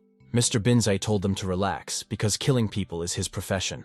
Meanwhile, Bu Fang was returning home from his walk. When he entered the house, he saw a not very pleasant picture. Bu Fang saw his father and Uncle Zi Qin. He realized that nothing good would come out of this. Uncle Zi Qin immediately started yelling at him and demanded that he immediately divorced Zi Qin because they had already found a suitable husband for her. Bu Fang realized that Zi Qin hadn't told them anything about the divorce, so he decided to help her play along after all. They wanted a divorce since Bu Fang is no longer Zhou's heir and not worthy of their Zi Qin. Zi Qin herself was tired of the shouting, so she stood up and yelled for everyone there to shut up. Zi Qin was brought to tears. She was furious that first she was forced to marry Zhou Bufara, and now they wanted the opposite. She wanted to be a free girl. Her father began to sympathize with her and admitted that he had made a mistake last time. But now he would like to replay it and asked her to trust him. Bu Fang understood what they were getting at, so he asked what was their gain in this divorce. Uncle realized that there was nothing to hide and told me that this time they had picked up a decent guy, Wang Kufan. He's only a little over 20 years old and he's already a major. Bu Fang laughed, for he realized that if he wanted to, he would also get the general's assignments easily. My father smiled and couldn't believe the words, for by the looks of it he had no chance at all of becoming a general. He got tired of his go-go antics and ordered his boys to deal with Bu Fan and have them tie him up to sign a dissolution of marriage. After that, he was jumped on by a twice-his-size guy. Zi Qin began to worry about Bu Fang and asked him to be careful. These two professionals serving in the armed forces were sent by Wang Kufan specifically to deal with that slacker Bu Fan, so it's a couple of nothing for them. This infuriated Bu Fang so much that he shouted loudly, "Get lost!" causing the two guys to fly away from him at high speed. Bu Fang didn't even move as those two had already found themselves completely powerless on the ground. Everyone in that room was shocked because clearly no one expected this from Bu Fan. Father and Uncle Zi Qin realized that everything was gone and now they didn't know how to tell about the defeat. But Zi Qin herself was glad that Bu Fang had handled things so well, basically like the previous cases. After which, Bu Fang came up to them and told them the whole truth about himself, namely, that after a month, the whole of Jinzhou bowed down before him. Not even a year later, the entire province would respect him. Father said in a trembling voice, telling him not to be so arrogant, and also warned him that Wang Kufan would not pity him. Bu Fang got tired of putting up with all this and said in a menacing voice, "Get out of here." No one wanted to die, so they ran away quickly. Only Zi Qin remained and apologized for not telling her father and uncle about the divorce right away, because then Wang Kufang would not have caused him any trouble. Bu Fang took her hands and told her to forget all about it. For as long as he was near her, no one would order her to do anything. Zi Qin slowly began to move closer to Bu Fang's face, and Bu Fang himself had already thought that today he would finally succeed in winning Zi Qin's heart. But at that moment they heard the sound of a door opening, and the cute girl who was looking for Zi Qin walked into the room. She quickly pushed Bu Fan away from her and asked what business she had with her, while doing so as if nothing had happened. The girl felt a little embarrassed that she had interrupted their kiss, but still revealed that she had come to work as a housekeeper. Meanwhile, Bu Fang was upset that this girl had come at such a bad time. But for Zi Qin, it was just in time. After all, she would be leaving on a business trip after lunch, and until she returned, this girl would be cooking for him. Bu Fang was a little shocked since he had just returned and Zi Qin was already leaving. And at that moment, a car just pulled up to the house and started beeping.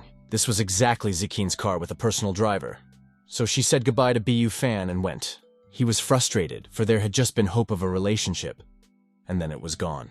At the same time, the girl who was standing next to her and watching it all remarked to herself that in this family, the husband and wife love each other so much.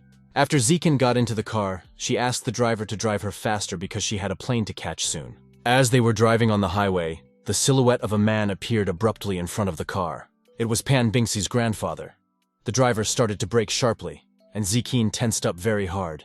Clearly the car couldn't brake in front of Pan Bingxi anyway, so he stopped the car himself with one hand.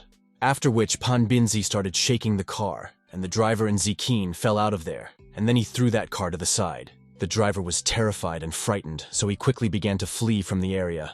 Mr. Bingxi struck a small pebble with his toe, which with all its force went through the driver's body like a bullet. With its precision, it hit him right in the heart. Zi Qin was in shock and couldn't get out of it as a person had just been killed in front of her. Pan Bingxi presented himself as a ruthless killer and asked her for a little help from him. She asked in a trembling voice, and all in tears, what he wanted. The only thing he wanted was to help him kill Zhou Bufang. At this time, Bu Fan was sitting at home meditating yet unsuspecting. He wanted to meditate for a couple more minutes, then try out the base hit. Suddenly Zi Qin started calling him on his phone. Bu Fang didn't understand why she was calling him since she had just left on a business trip.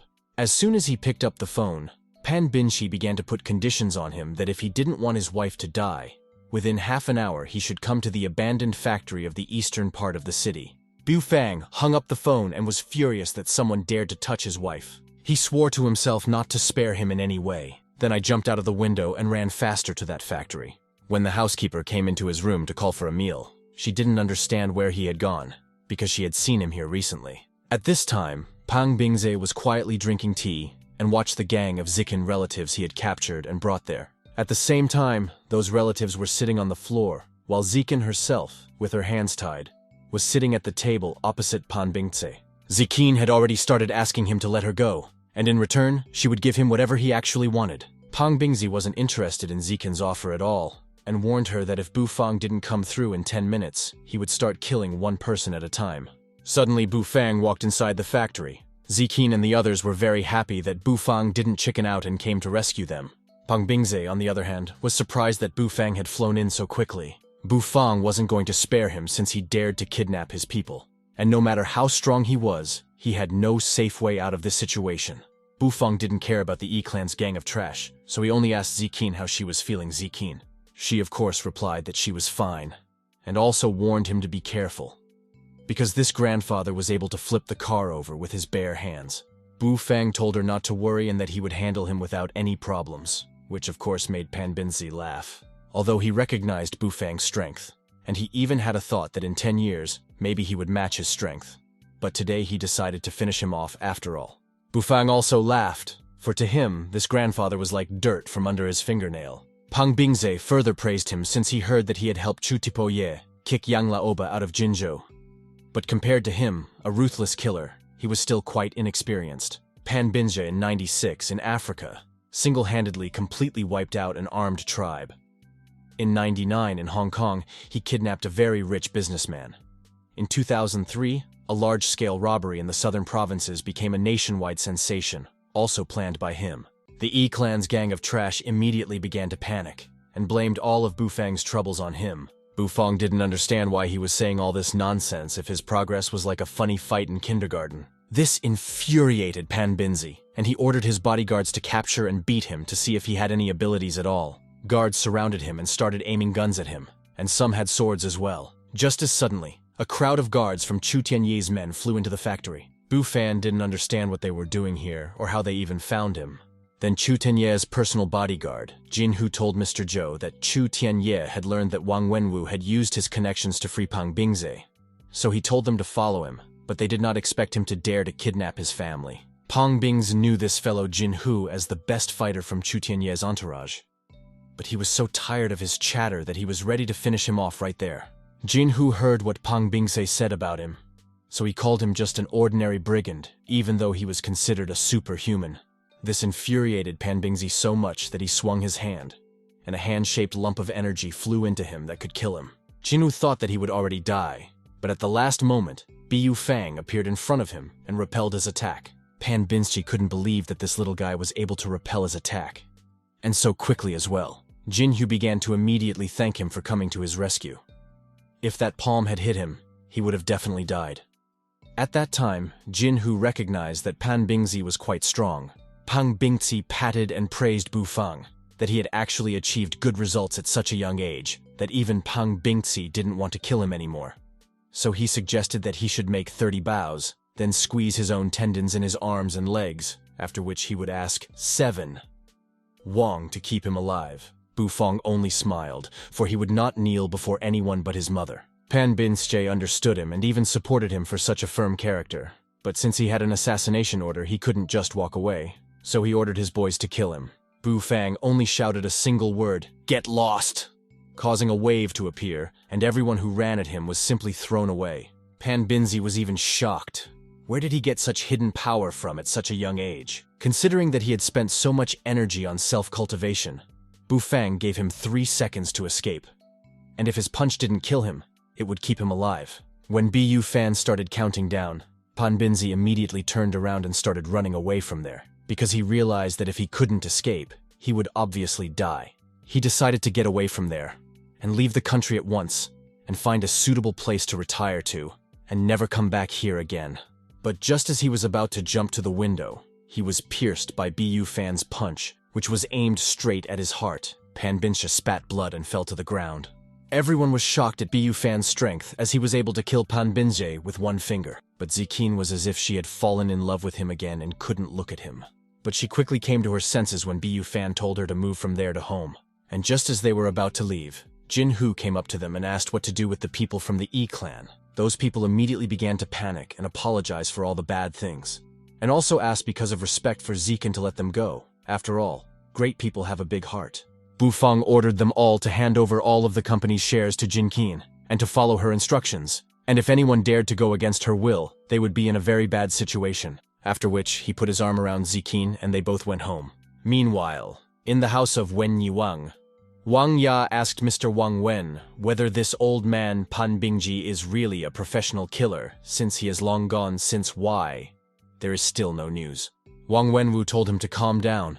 After all, Zhou Bufang was just an insignificant student, and there was nothing he could do against Pan Bingji's strength. Suddenly some man flew into their room and said that Pang Bingji had been killed by Zhou Bufan. Wang Wenwu and Wang Ya were shocked and couldn't believe it. This man also revealed that not only Mr. Pan was dead, of the guards they sent out, none of the guards survived either, killed all at once.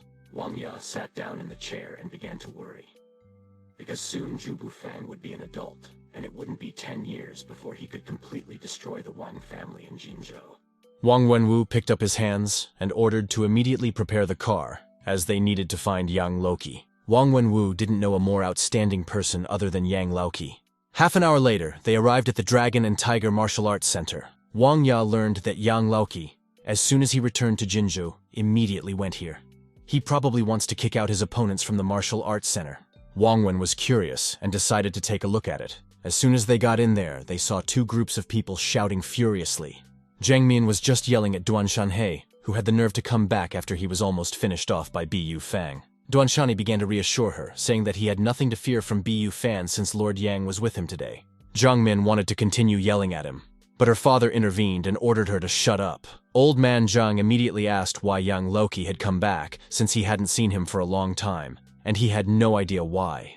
Yang Laoki began to resent why he was still in charge here, as he was faster than him and his skill was higher, and now the old man was no longer a rival for him. Old man Zhang began to remember that he had killed a beggar earlier for the sake of processing his blow, and a guilty conscience is considered a disgrace in his center. Yang Laoki laughed and asked the teacher to show just then how he, an honest and noble man, would be able to defend the honor of the Dragon and Tiger Martial Arts Center. He also pulled a huge tree out of the ground with one hand, along with the roots. Then, he threw that tree with great speed while adding a bit of his power right into his mentor. Old man Zhang was not confused and used a defensive technique, causing a sphere to appear around him to protect him from the blow. There was a big explosion, and no one realized what was happening, or whether or not he was able to stop that log. As soon as the smoke cleared, everyone saw the teacher's powerless body falling. Zhang Min immediately ran to her father and began to sob from such grief. When the apprentice approached the old man, he couldn't just stand by and volunteered to fight him. The old man came to his senses, and when he heard his words, he immediately began to discourage him, saying that he hadn't yet grown to his level and he wasn't even his rival right now. Yang Laoki walked up to the old man and started laughing with him, that he was too weak to even defend himself from one strike from him. Now he had destroyed his meridians. The old man would no longer be able to use martial arts. In the future, he was just an ordinary human creature. Next, Zhang Min approached Duan Shanhei and began to mock her. After that, Duan Shanhei and Yang Laoki and his other guys left this martial arts center. Meanwhile, Wang Ya was shocked that in just one move, the old man had become annihilated in the realm that Lao Qi still called human.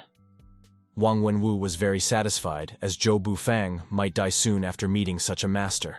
Wang Ya then walked over to Yang Loki and asked him for help. He didn't even listen to him further because he knew what he wanted to tell him. And he would love to be able to kill Zhou Bufan, but in return, the lower world in the Jingling region would be his. Wang Wenwu was ecstatic and agreed to give up the region when he killed Zhou Bufan. After that, Yang Laoki promised that in a few days, a conference would be called. He was also satisfied, because killing this kid Zhou Bufang would make Junling respect him until the end of time. A few days later, Bu Fang was just on his way to a conference together with Lun Geiyue. Most of the time, it is very difficult for her to ask him to come out even once in a while. But this incredible conference is very lively. People from all walks of life in Junling gather there. But Bufang heard that some antiques are being auctioned, and he still doesn't have a stove to purify his qi. When they pulled up to the hotel, there was a crowd of people waiting for them there. Actually, there will be a conference at this hotel. She asked for a room reservation as well. YIH was met by Jiang Lan as well as Qingye Kang, who immediately offered to take care of them after such a long journey. Lun Geiyue quickly grabbed Bu Fang and apologized for making them wait so long since she had gone to pick him up. Everyone was shocked because they didn't understand what kind of personality this person was, because it's not real to order a girl from the Moon family to pick him up. Jing Yiqiang was a little worried, because he realized that this kid was very close to Lun Geiyue, and he should be kind to him as well. The name Zhou Buchufang was very familiar to him. Meanwhile, Bufang himself was surprised that he was being used as a shield by the girl. Zhang Lan stood there for a couple more minutes in his thoughts and remembered his name. Namely that this was the same gigolo relying on Lun Geiyue's reputation and also committing crimes everywhere. The whole crowd that was standing around started talking over him and saying he was a loser. Lun Geiyue immediately asked to pull herself together and shut up, as Zhou Bufan and her are not in this kind of relationship. Qing Yikang walked up to her and began to taunt her that she wouldn't see success with a loser like him, as she would only ruin her reputation that way. Zhang Lan also added for the latter not to think that if he could enter the circle, it didn't mean that they only relied on Lun Geiyue's presence. Then Qingye Tsang approached Bu Fan and whispered that he has seen many people similar to him, and the end result will be unsuccessful. He believes that he will give himself credit for this and leave. Bu Feng laughed and told him that he didn't need to use anyone, but everyone would want to go around him. The whole crowd immediately laughed at his words, for no one knew any guy who could show off like that. This one also infuriated Qingye Kang, and he ordered the guards to deal with him. But they started to be stopped by Lun Geiyue, who threatened that if he did not leave, he would become an enemy to her family. Qingye Tsang was shocked by Lun Geiyue. After all, she, for the sake of protecting this petty gigolo, even relied on the Lun family and allows herself to say such things, so he had to kill him. Qingye Qiang didn't stop and ordered the guards to continue advancing towards him. Even Jiang Lan was of the same opinion and ordered the guards to also beat up this loser. Suddenly, Zhang Bei intervened in their conversation and shouted for them to stop speaking. Zhang Bei then walked up to his son and punched him in the face. Everyone was shocked, except for Lun Geiyu. One even exhaled that it was over with no repercussions. When Zhang Lan asked why he hit him like that, Zhang Bei replied in an angry voice that he was only causing one trouble, and if he hadn't come, he would be dead by now. After which, Zhang Bei walked over to Bufang and leaned forward, and apologized for his son who had most likely hurt him. Bu Fan waved his hand and said it was fine, as he realized that they were just kids who decided to play around, but he didn't care about any of that. After which, Zhang Bei thanked him for his understanding. Next, Zhang Bei was approached by Qingye Kang, who asked why he was apologizing so personally to this loser if he himself was such an important person. Zhang Bei would not stand for it, and from then on, he announced that the Jiang family and his Qingye Chang family owed nothing to each other, and all cooperation between these families would be stopped.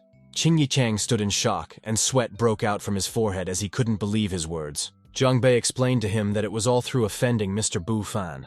Next, Zhang Bei walked over to his son and grabbed him by his sweater, while starting to yell at him not to run away from the problem he had created. Zhang Bei and Qingye Chang went home away from all these problems. Meanwhile, Qingye Chang stood still in shock. For if his father found out that Zhang Bei had stopped cooperating with his family because of him, he would be finished.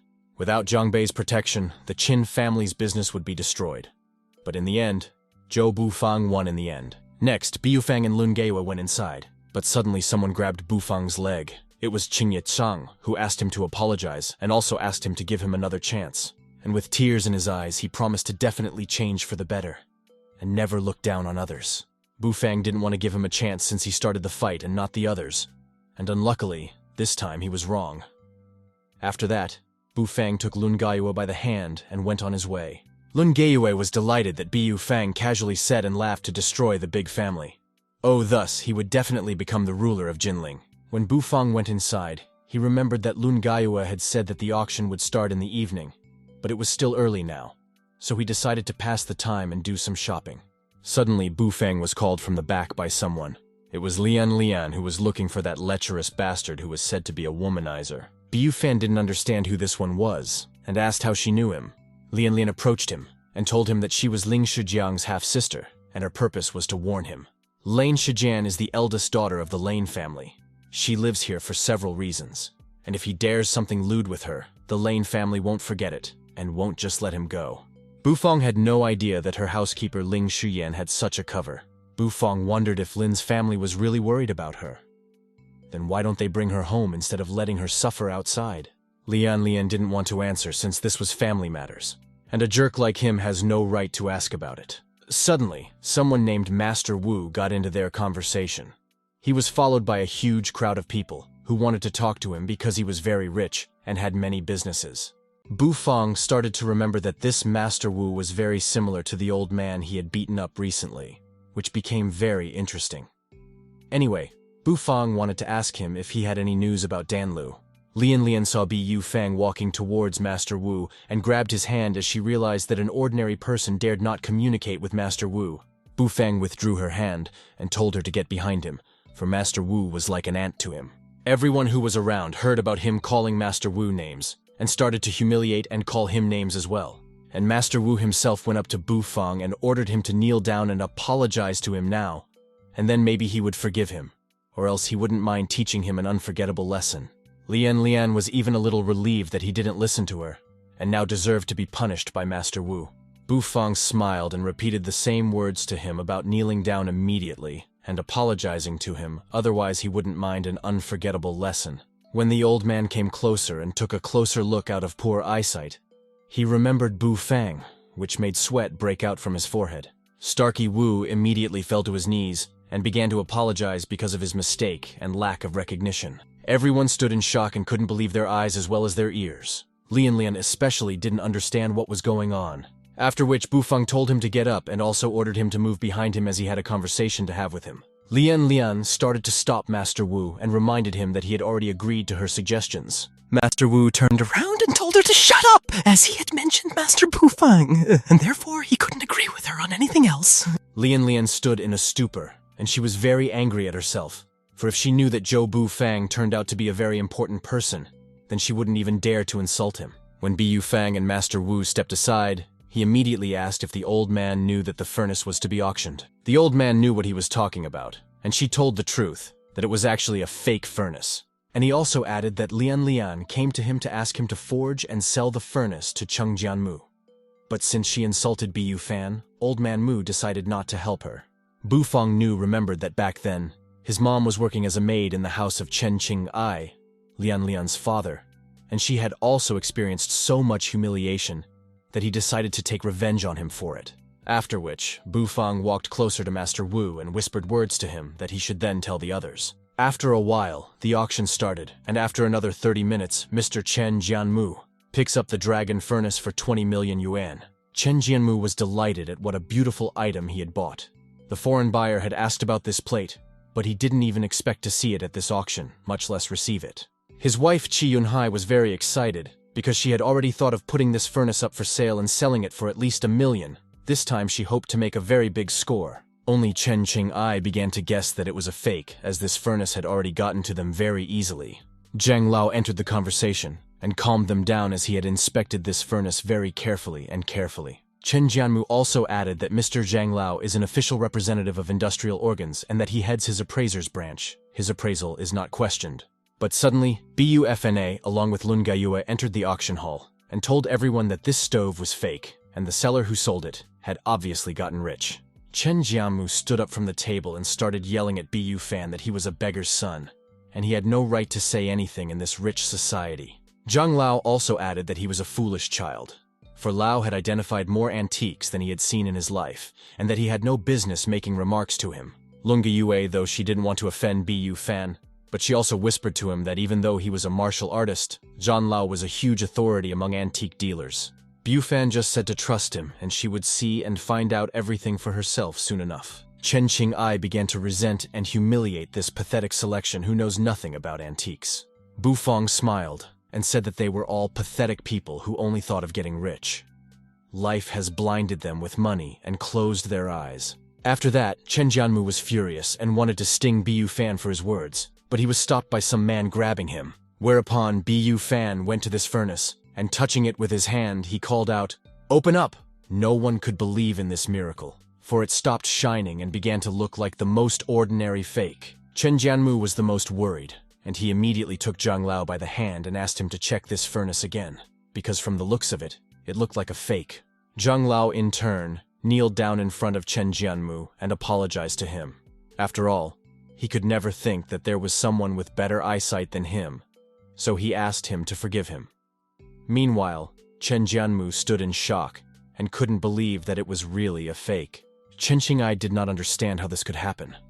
But Qi Yunhai only thought about the fact that she had now lost more than 20 million yuan. Lun Gaiyu was delighted with Bu Fan, and to her, he was beautiful, and it didn't matter if he knew about the fake antiques. After which, Chen Qinghai walked over and grabbed Bu Fang by his shirt and asked him in a furious voice why he didn't say that it was a fake, for their family had lost 20 million yuan. Bu Fang flipped her off and told her that he didn't care about the fate of the Chen family, and also reminded her that right now, her parents were beating his mother to death, so his revenge wasn't over yet. Chen Jianmu couldn't bear to see his daughter being abused, so he ordered the guards to immediately come over and finish off Bu Fang. In turn, Bu Fang simply pointed his finger and simply asked to look over there. Master Wu stood there with a huge crowd behind him. These were the people that Bu Fang had asked to be brought here, namely those who had been tricked by Chen Jianmu himself. Chen Jianmu began to panic and realized that he would most likely feel very bad now. Who in the crowd shouted, "Together, let's go, let's get them!" After that, a fight broke out, and Chen Jianmu even began to beg for forgiveness and help while being redundant. After a couple minutes, Bu Fan came up to them and said that was the answer they deserved. Chen Jianmu in turn swore to himself that he would take revenge on him and would definitely kill him. Chen Qinghai also began to threaten him, for he had offended many people. And even if not, they would take revenge, someone would definitely come after him. Bu Fang realized and understood all of this, but he didn't care at all. Just as suddenly, Chu Tianye flew into the hall along with his bodyguard Jin Hu, shouting, "Mr. Bu Fang, bad news!" Bu Fan wondered why they even came here and what they were doing here. Chu Tianye started to tell that Luo Qi had conquered most of the underground forces in Jiling, and now he had brought people there.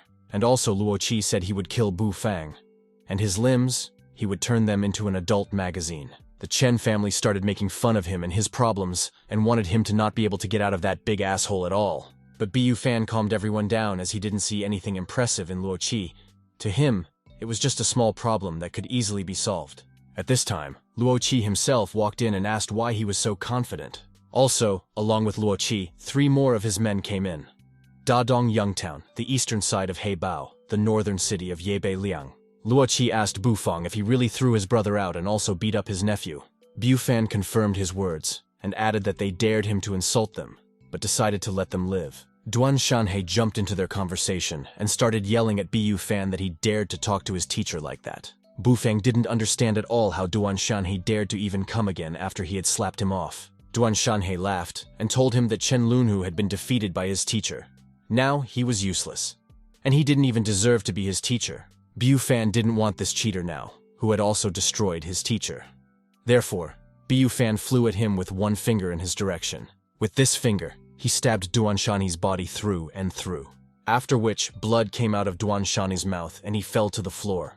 Luo Qi was furious that his disciple Duan Shanhei had just been killed in front of his eyes. Luo Qi activated his tiger technique and vowed to kill him no matter what it cost him. Bu Fan activated the giant Buddha palm technique. After that, their techniques met, and Bu Fan's technique won, of course. Luo Qi was standing in a stupor as a huge Buddha palm flew into him and his tiger technique was destroyed. A few seconds later, when the smoke from the heavy impact cleared, everyone saw a huge palm print, and Luo Qi, who was lying right in the middle of the dent. Chu Tianye, as well as his bodyguard Jin Hu, were satisfied and also exhaled that now they would have no problems with this type. And Lun Gaiyu was standing by her side the whole time, and she fell in love with Bu Fan because he was too strong and beautiful. After which, Bu Fang looked towards Wang Wenwu, Wang Ya, and ordered them to betray their territories to Chu Tianye, and don't dare to provoke him, or else he wouldn't promise that he wouldn't destroy the Wang family.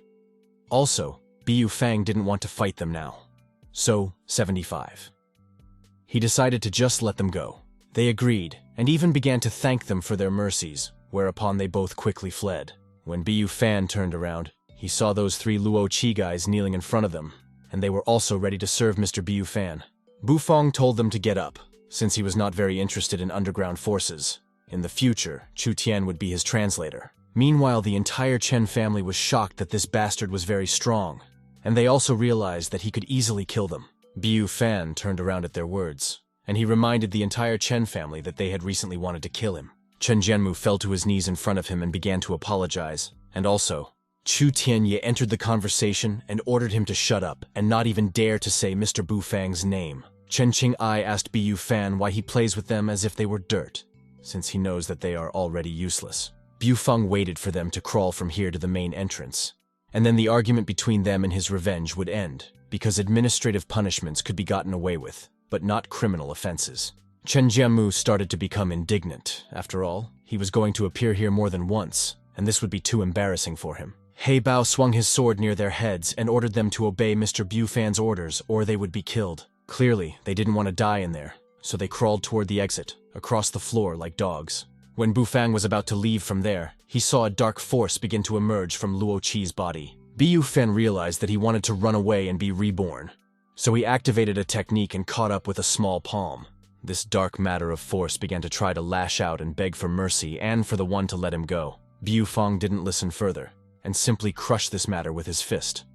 After which, he realized that he had a chance to escape. Thus, Luo Qi was not simple.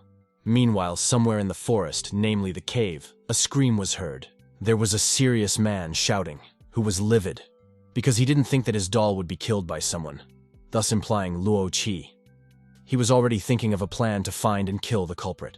After a few hours, Bu Fan finally made it home. As soon as he entered the kitchen, he saw a lot of food, from which he was delighted, because he obviously liked to eat. It was Ling Shijian's housekeeper who tried so hard, and she also said that it was his wife who asked him to take care of him. As he was eating, Ling Shijian's cell phone rang. There, Lin Shijin said that her mom was now in the hospital, and that she was in critical condition. Bu Fang saw that Ling Shijian was somehow agitated and asked what was going on. Then she explained the situation, and said she urgently needed to go to the hospital now. Bu Fan calmed her down and agreed to take her to the hospital with no problem. Half an hour later, They were already at the hospital. when the two of them ran into Ling Shijian's mother's room, they saw the doctor as well as Lian, who was like an aunt to her. When Ling Shijian asked what she was doing here, she said that she heard that her half-sister was sick, so she asked for help from Dr. Kang, a professor from the mobile hospital, to diagnose and treat her. Next, Dr. Kang entered the conversation, who had already read the medical report, Mrs. Zhang, and came to the conclusion that she was suffering from scurvy, and this disease was hard to cure. Lian immediately asked how he would treat and also reminded him that the price was not important to her. Dr. Kang started to calm her down and reminded her that he was a professor at Jingling Medical University. As long as the patients could move to their hospital, he could cure them. And also she knew that this family was very rich, so he wanted to get rich well this time. Bu Fan started to deny everything he said and also said that she doesn't have any scurvy. Lian and Ling Shijian were surprised at such a statement from Bu Fan. Dr. Kang, on the other hand, was furious that the bastard dared to ruin his plans on how to get rich. Lian started yelling at him and reminded him that if Master Wu could help him and do whatever he wanted, then her family, not so, would just be fooled. Bu Fang didn't bother to respond to her words, and just continued to tell her that her mother had been poisoned with a strange potion that slowly paralyzed her organs and killed her. Dr. Khan began to get angry and yell at him that he was nobody at all and dare not even suggest diagnoses, for when he went to college he was still in diapers. At that time, Dr. Zuo came in to investigate the equipment of this hospital. He happened to come to this room to see the intensive care unit. Dr. Kang of course knew who Dr. Kang was, and he was thrilled to meet him with his eyes right in front of his nose. So Dr. Khan walked up to him and began to introduce himself and made a forward bow.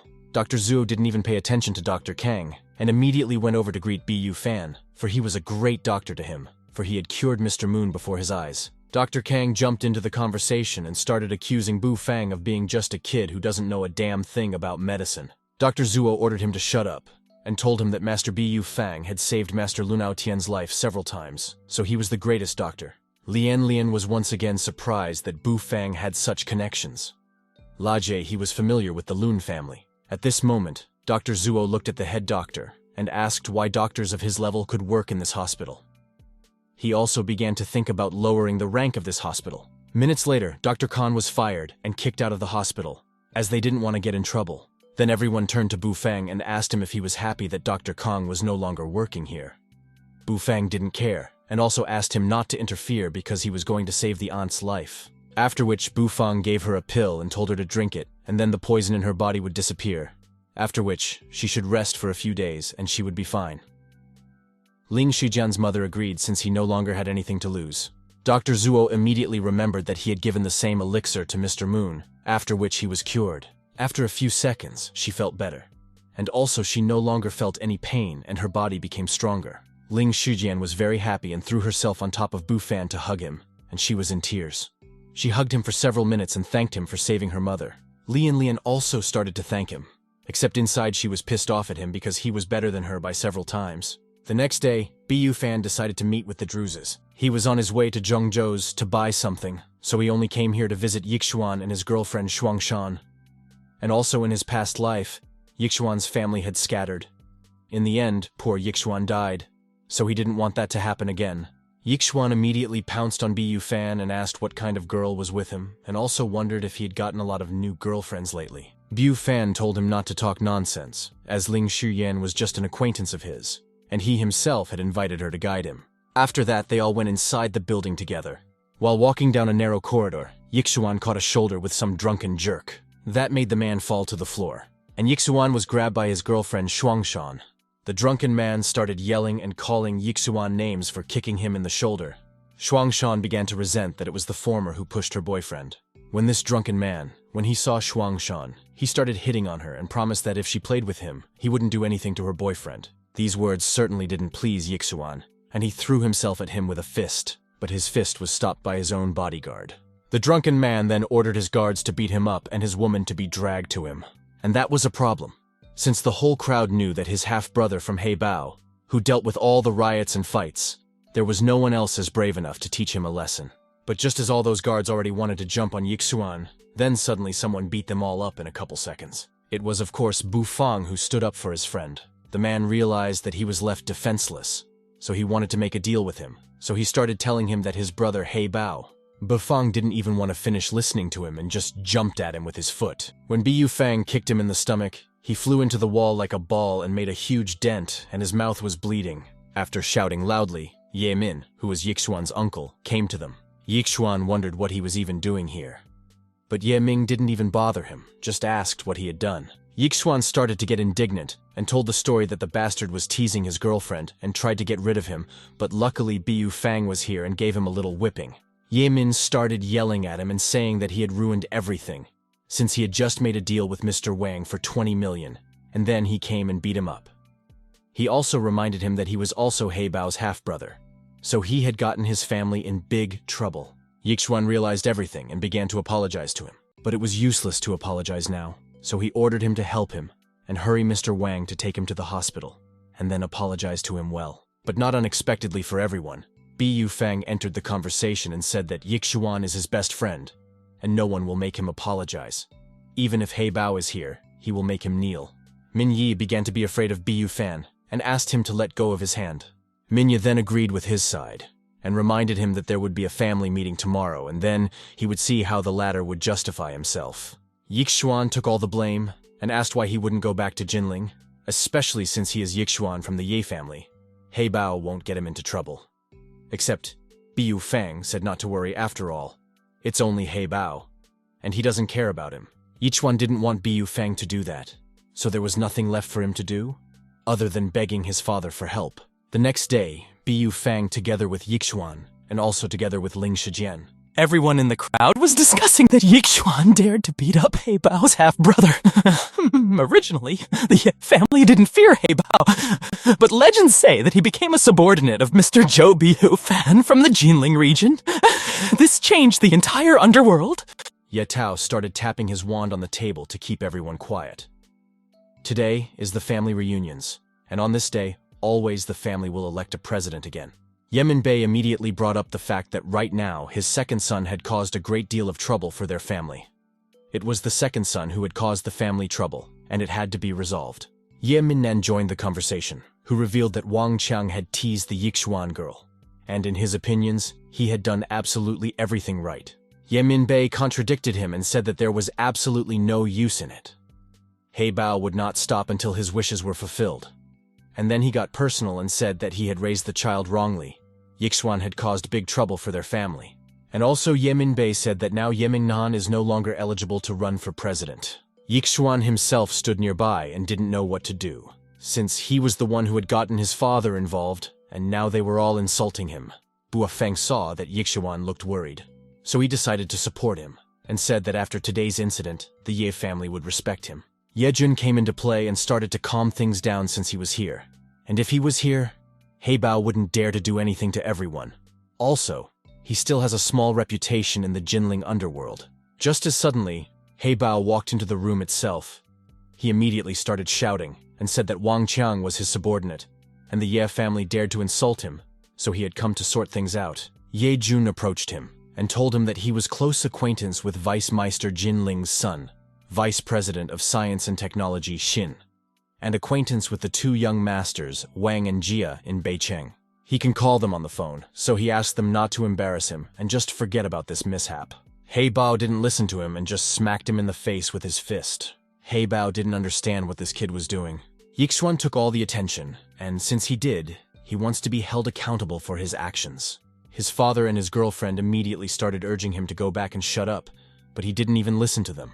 He Bao even had a little bit of respect for him for showing himself to be a real man, and he wasn't even afraid to come out and tell everything. Still, he challenged him to a battle, and even suggested which to break first, his arm or his leg. Bu Feng realized that this was his time. Therefore, he pushed Yixuan away and greeted He Bao.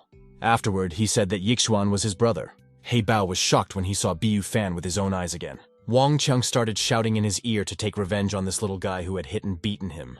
He Bao turned around and punched Wang Qiang in the face with all his might. At the same time, he told Wang Qiang to take revenge with his fat ass. Everyone was shocked that He Bao obeyed Bu Fan like that, and also hit his half-brother. After which, He Bao fell on his knees in front of Bu Fan and apologized that he couldn't control his subordinates well, so he actually hit him. Bu Fan only ordered him to hurry up and get him out of here, otherwise he looked disgusting. He Bao of course listened to him and quickly ordered his guys to throw this loser out of here. After which he asked him to get up off the floor. He Bao thanked him for his kindness. And also, he exhaled that he had finally escaped death. After which, Bu Fang explained to He Bao that from now on, this place belonged to his brother Yixuan. Yixuan himself began to deny and refuse, as he would not be able to rule for long. He Bao immediately went up to him and called him second boss, and vowed from now on, if anything was wrong with him, no matter what the orders were, he would do it. And there was also one more thing to consider. Bu Fang thought and realized that Yixuan was also a member of the Ye family, so he also had the right to participate in the presidency election. Yejun started to get indignant and said that Bu Fang had no right to interfere in their family's affairs at all. Yi's grandfather was on Yejun's side, and also confirmed that this business is from his Ye family. After which, Bu Fang looked at Grandpa Ye and he panicked just from a single glance. So he ordered Yejun to shut up, and also informed everyone that Yixuan was also part of the Ye family, and thus had the ability to participate in the election. And he also realized that his Ye family wanted to proliferate, so it was most likely all up to Yixuan. Yejun added that even if he could get elected, Yixuan would not be able to compete normally with his father. Bu Fan came into the conversation and again he was supportive of his friend and asked him to talk to him about any problems, and he would relay it to him. Yixuan agreed, for on tick terms he didn't mind being president. Afterward, Grandpa Ye asked them to put their hands up if they agreed with Yixuan becoming the new president of the company. Almost everyone started raising their hands and agreeing with his candidacy. Ye Jun, as well as Ye Minbei, were shocked and realized that they were finished, as they wouldn't be able to fight back Yixuan, who was supported by Zhou Bu Fang. After which, Grandpa Ye stood up from the table and declared that the new representative member of the Ye family becomes Yixuan. Yixuan himself was shocked and couldn't believe these words, and he also promised to try to lead the family to prosperity. Bu Fang was also overjoyed, for in this case, Yixuan, who had died of poverty in his previous life, would never be. After a couple minutes, Bu Fang along with Ling Shijian decided to leave. Yixuan was also on his way home, so he went with them. Yixuan also invited them to stay at his house for a couple more afternoons, because it wasn't easy for them to get together. Bo Feng thanked and declined, as he still has business to attend to in Zhongzhou. Yixuan even wept a little. He was very happy that he was lucky to meet a brother like him. Bu Feng came up to him and clapped him on the shoulder, saying, If one brother is in trouble, the other two will help him.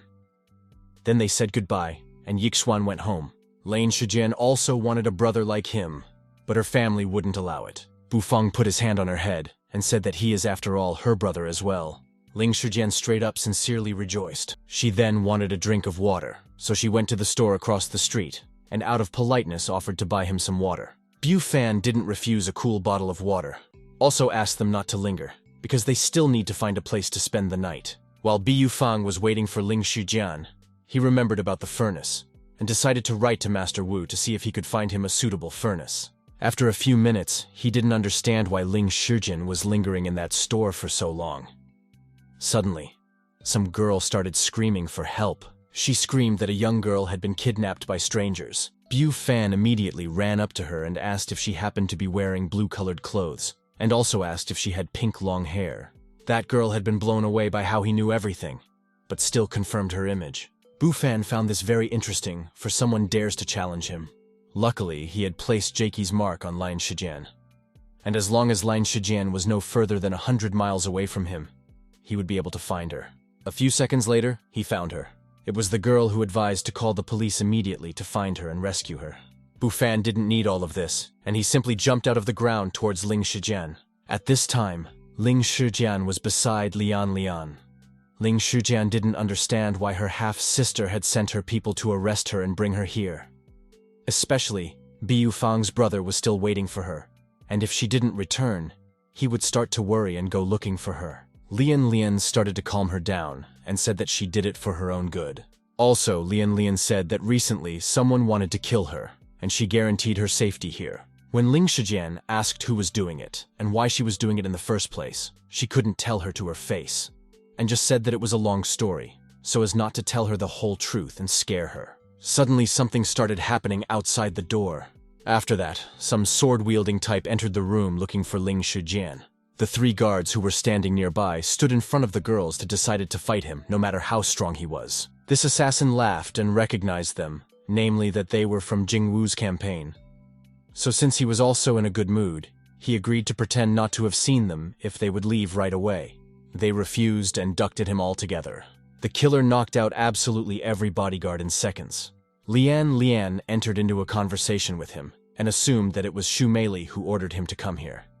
Therefore, she offered to pay him double as long as he could let them go now. The assassin didn't bother listening to her and simply punched Lian Yalan, after which he walked over to Ling Shijian. Ling Shijian in turn started to push him away from her, but he didn't care. The killer decided to play with her before he finished her off. Ling Shijian started screaming and begging for help and hoped that her brother would come and save her now. The killer looked at her and said that no one could save her. All of a sudden, someone kicked him in the face, and oddly enough, it was Bufan who showed up on time.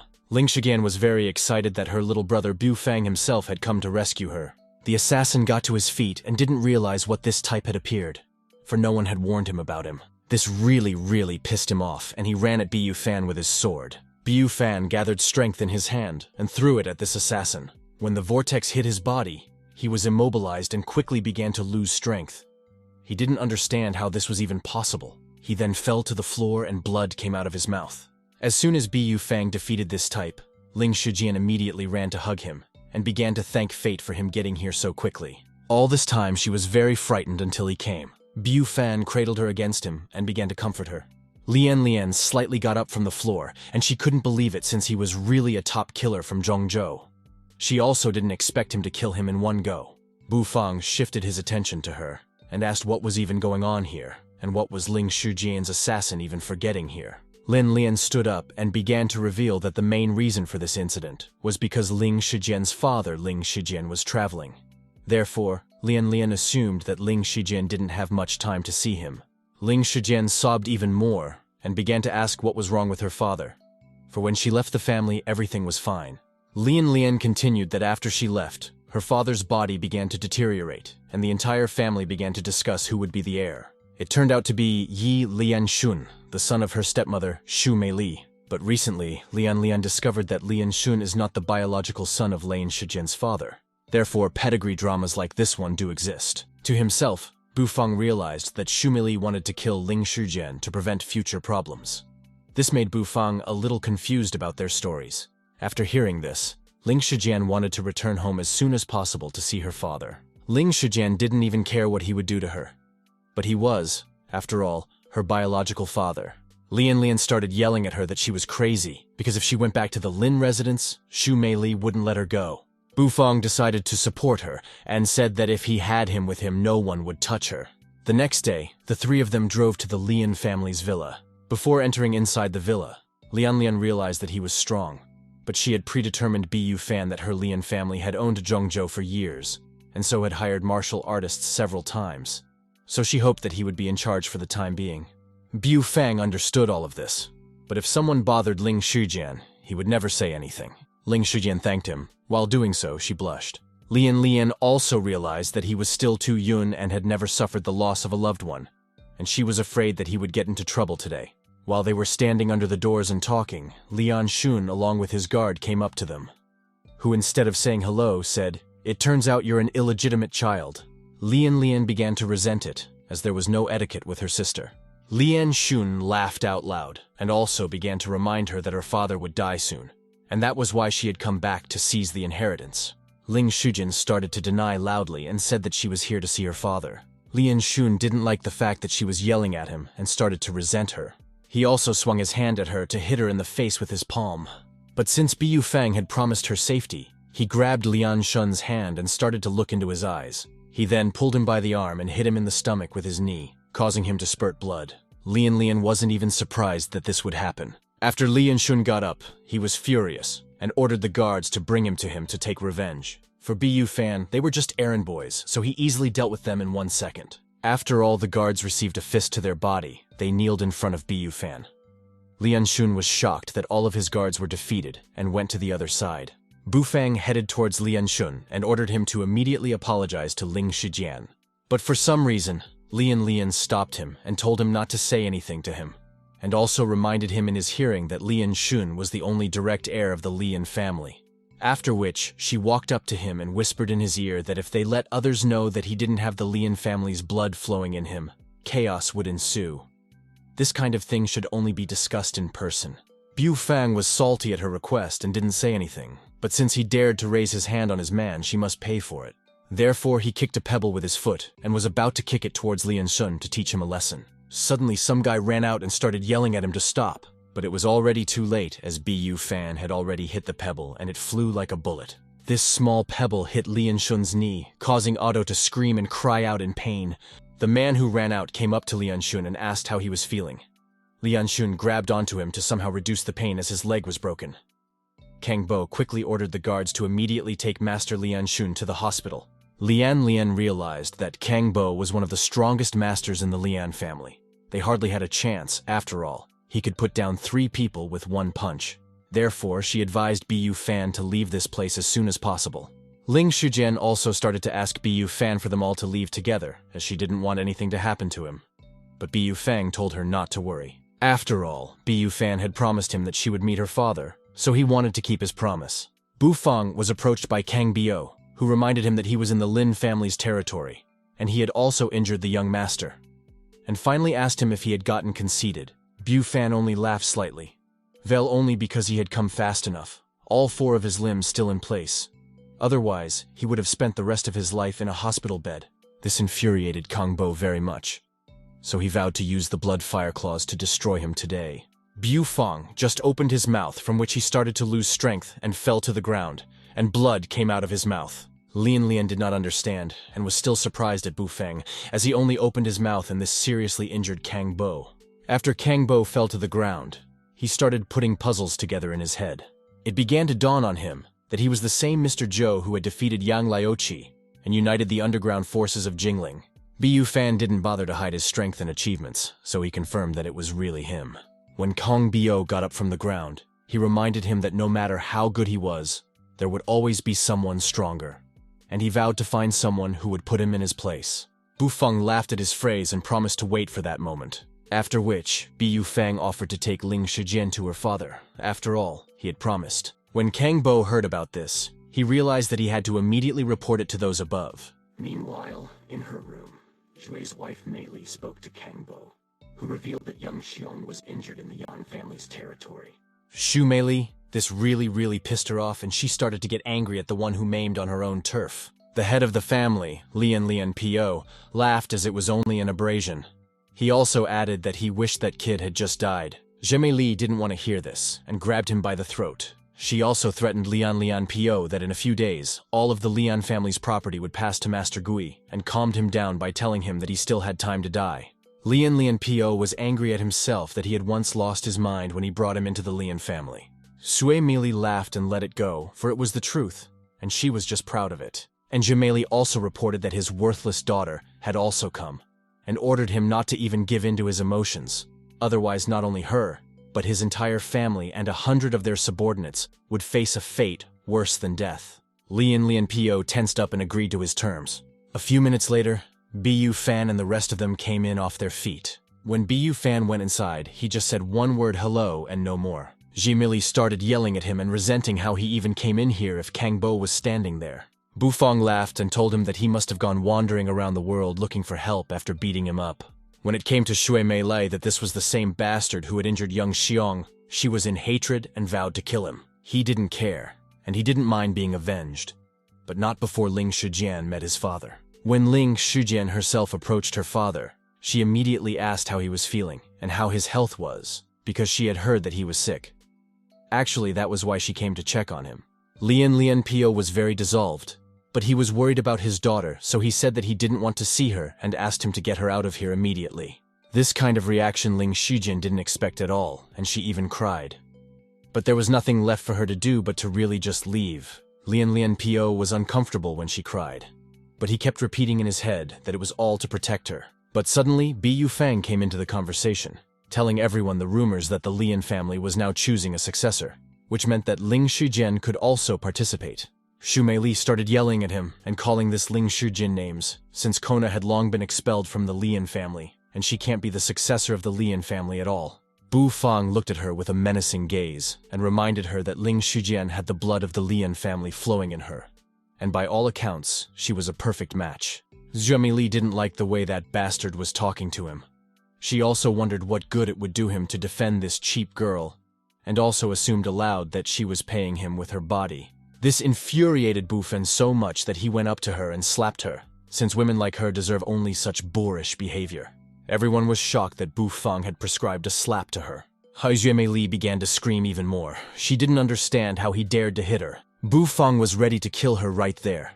But for the sake of Ling Shijian and her father, he would keep her alive today. This made Xu Meili even more angry, so she showed her strength, for she wanted to kill Bu Fan right there. Bu Fang was a little shocked when he saw the demonic magic with his own eyes. He quickly realized that there was something demonic behind Xu Meili's back, and so there was something wrong with the Lian family. Lian and Ling Shijian stood side by side and were in great shock, for they clearly didn't know such secrets.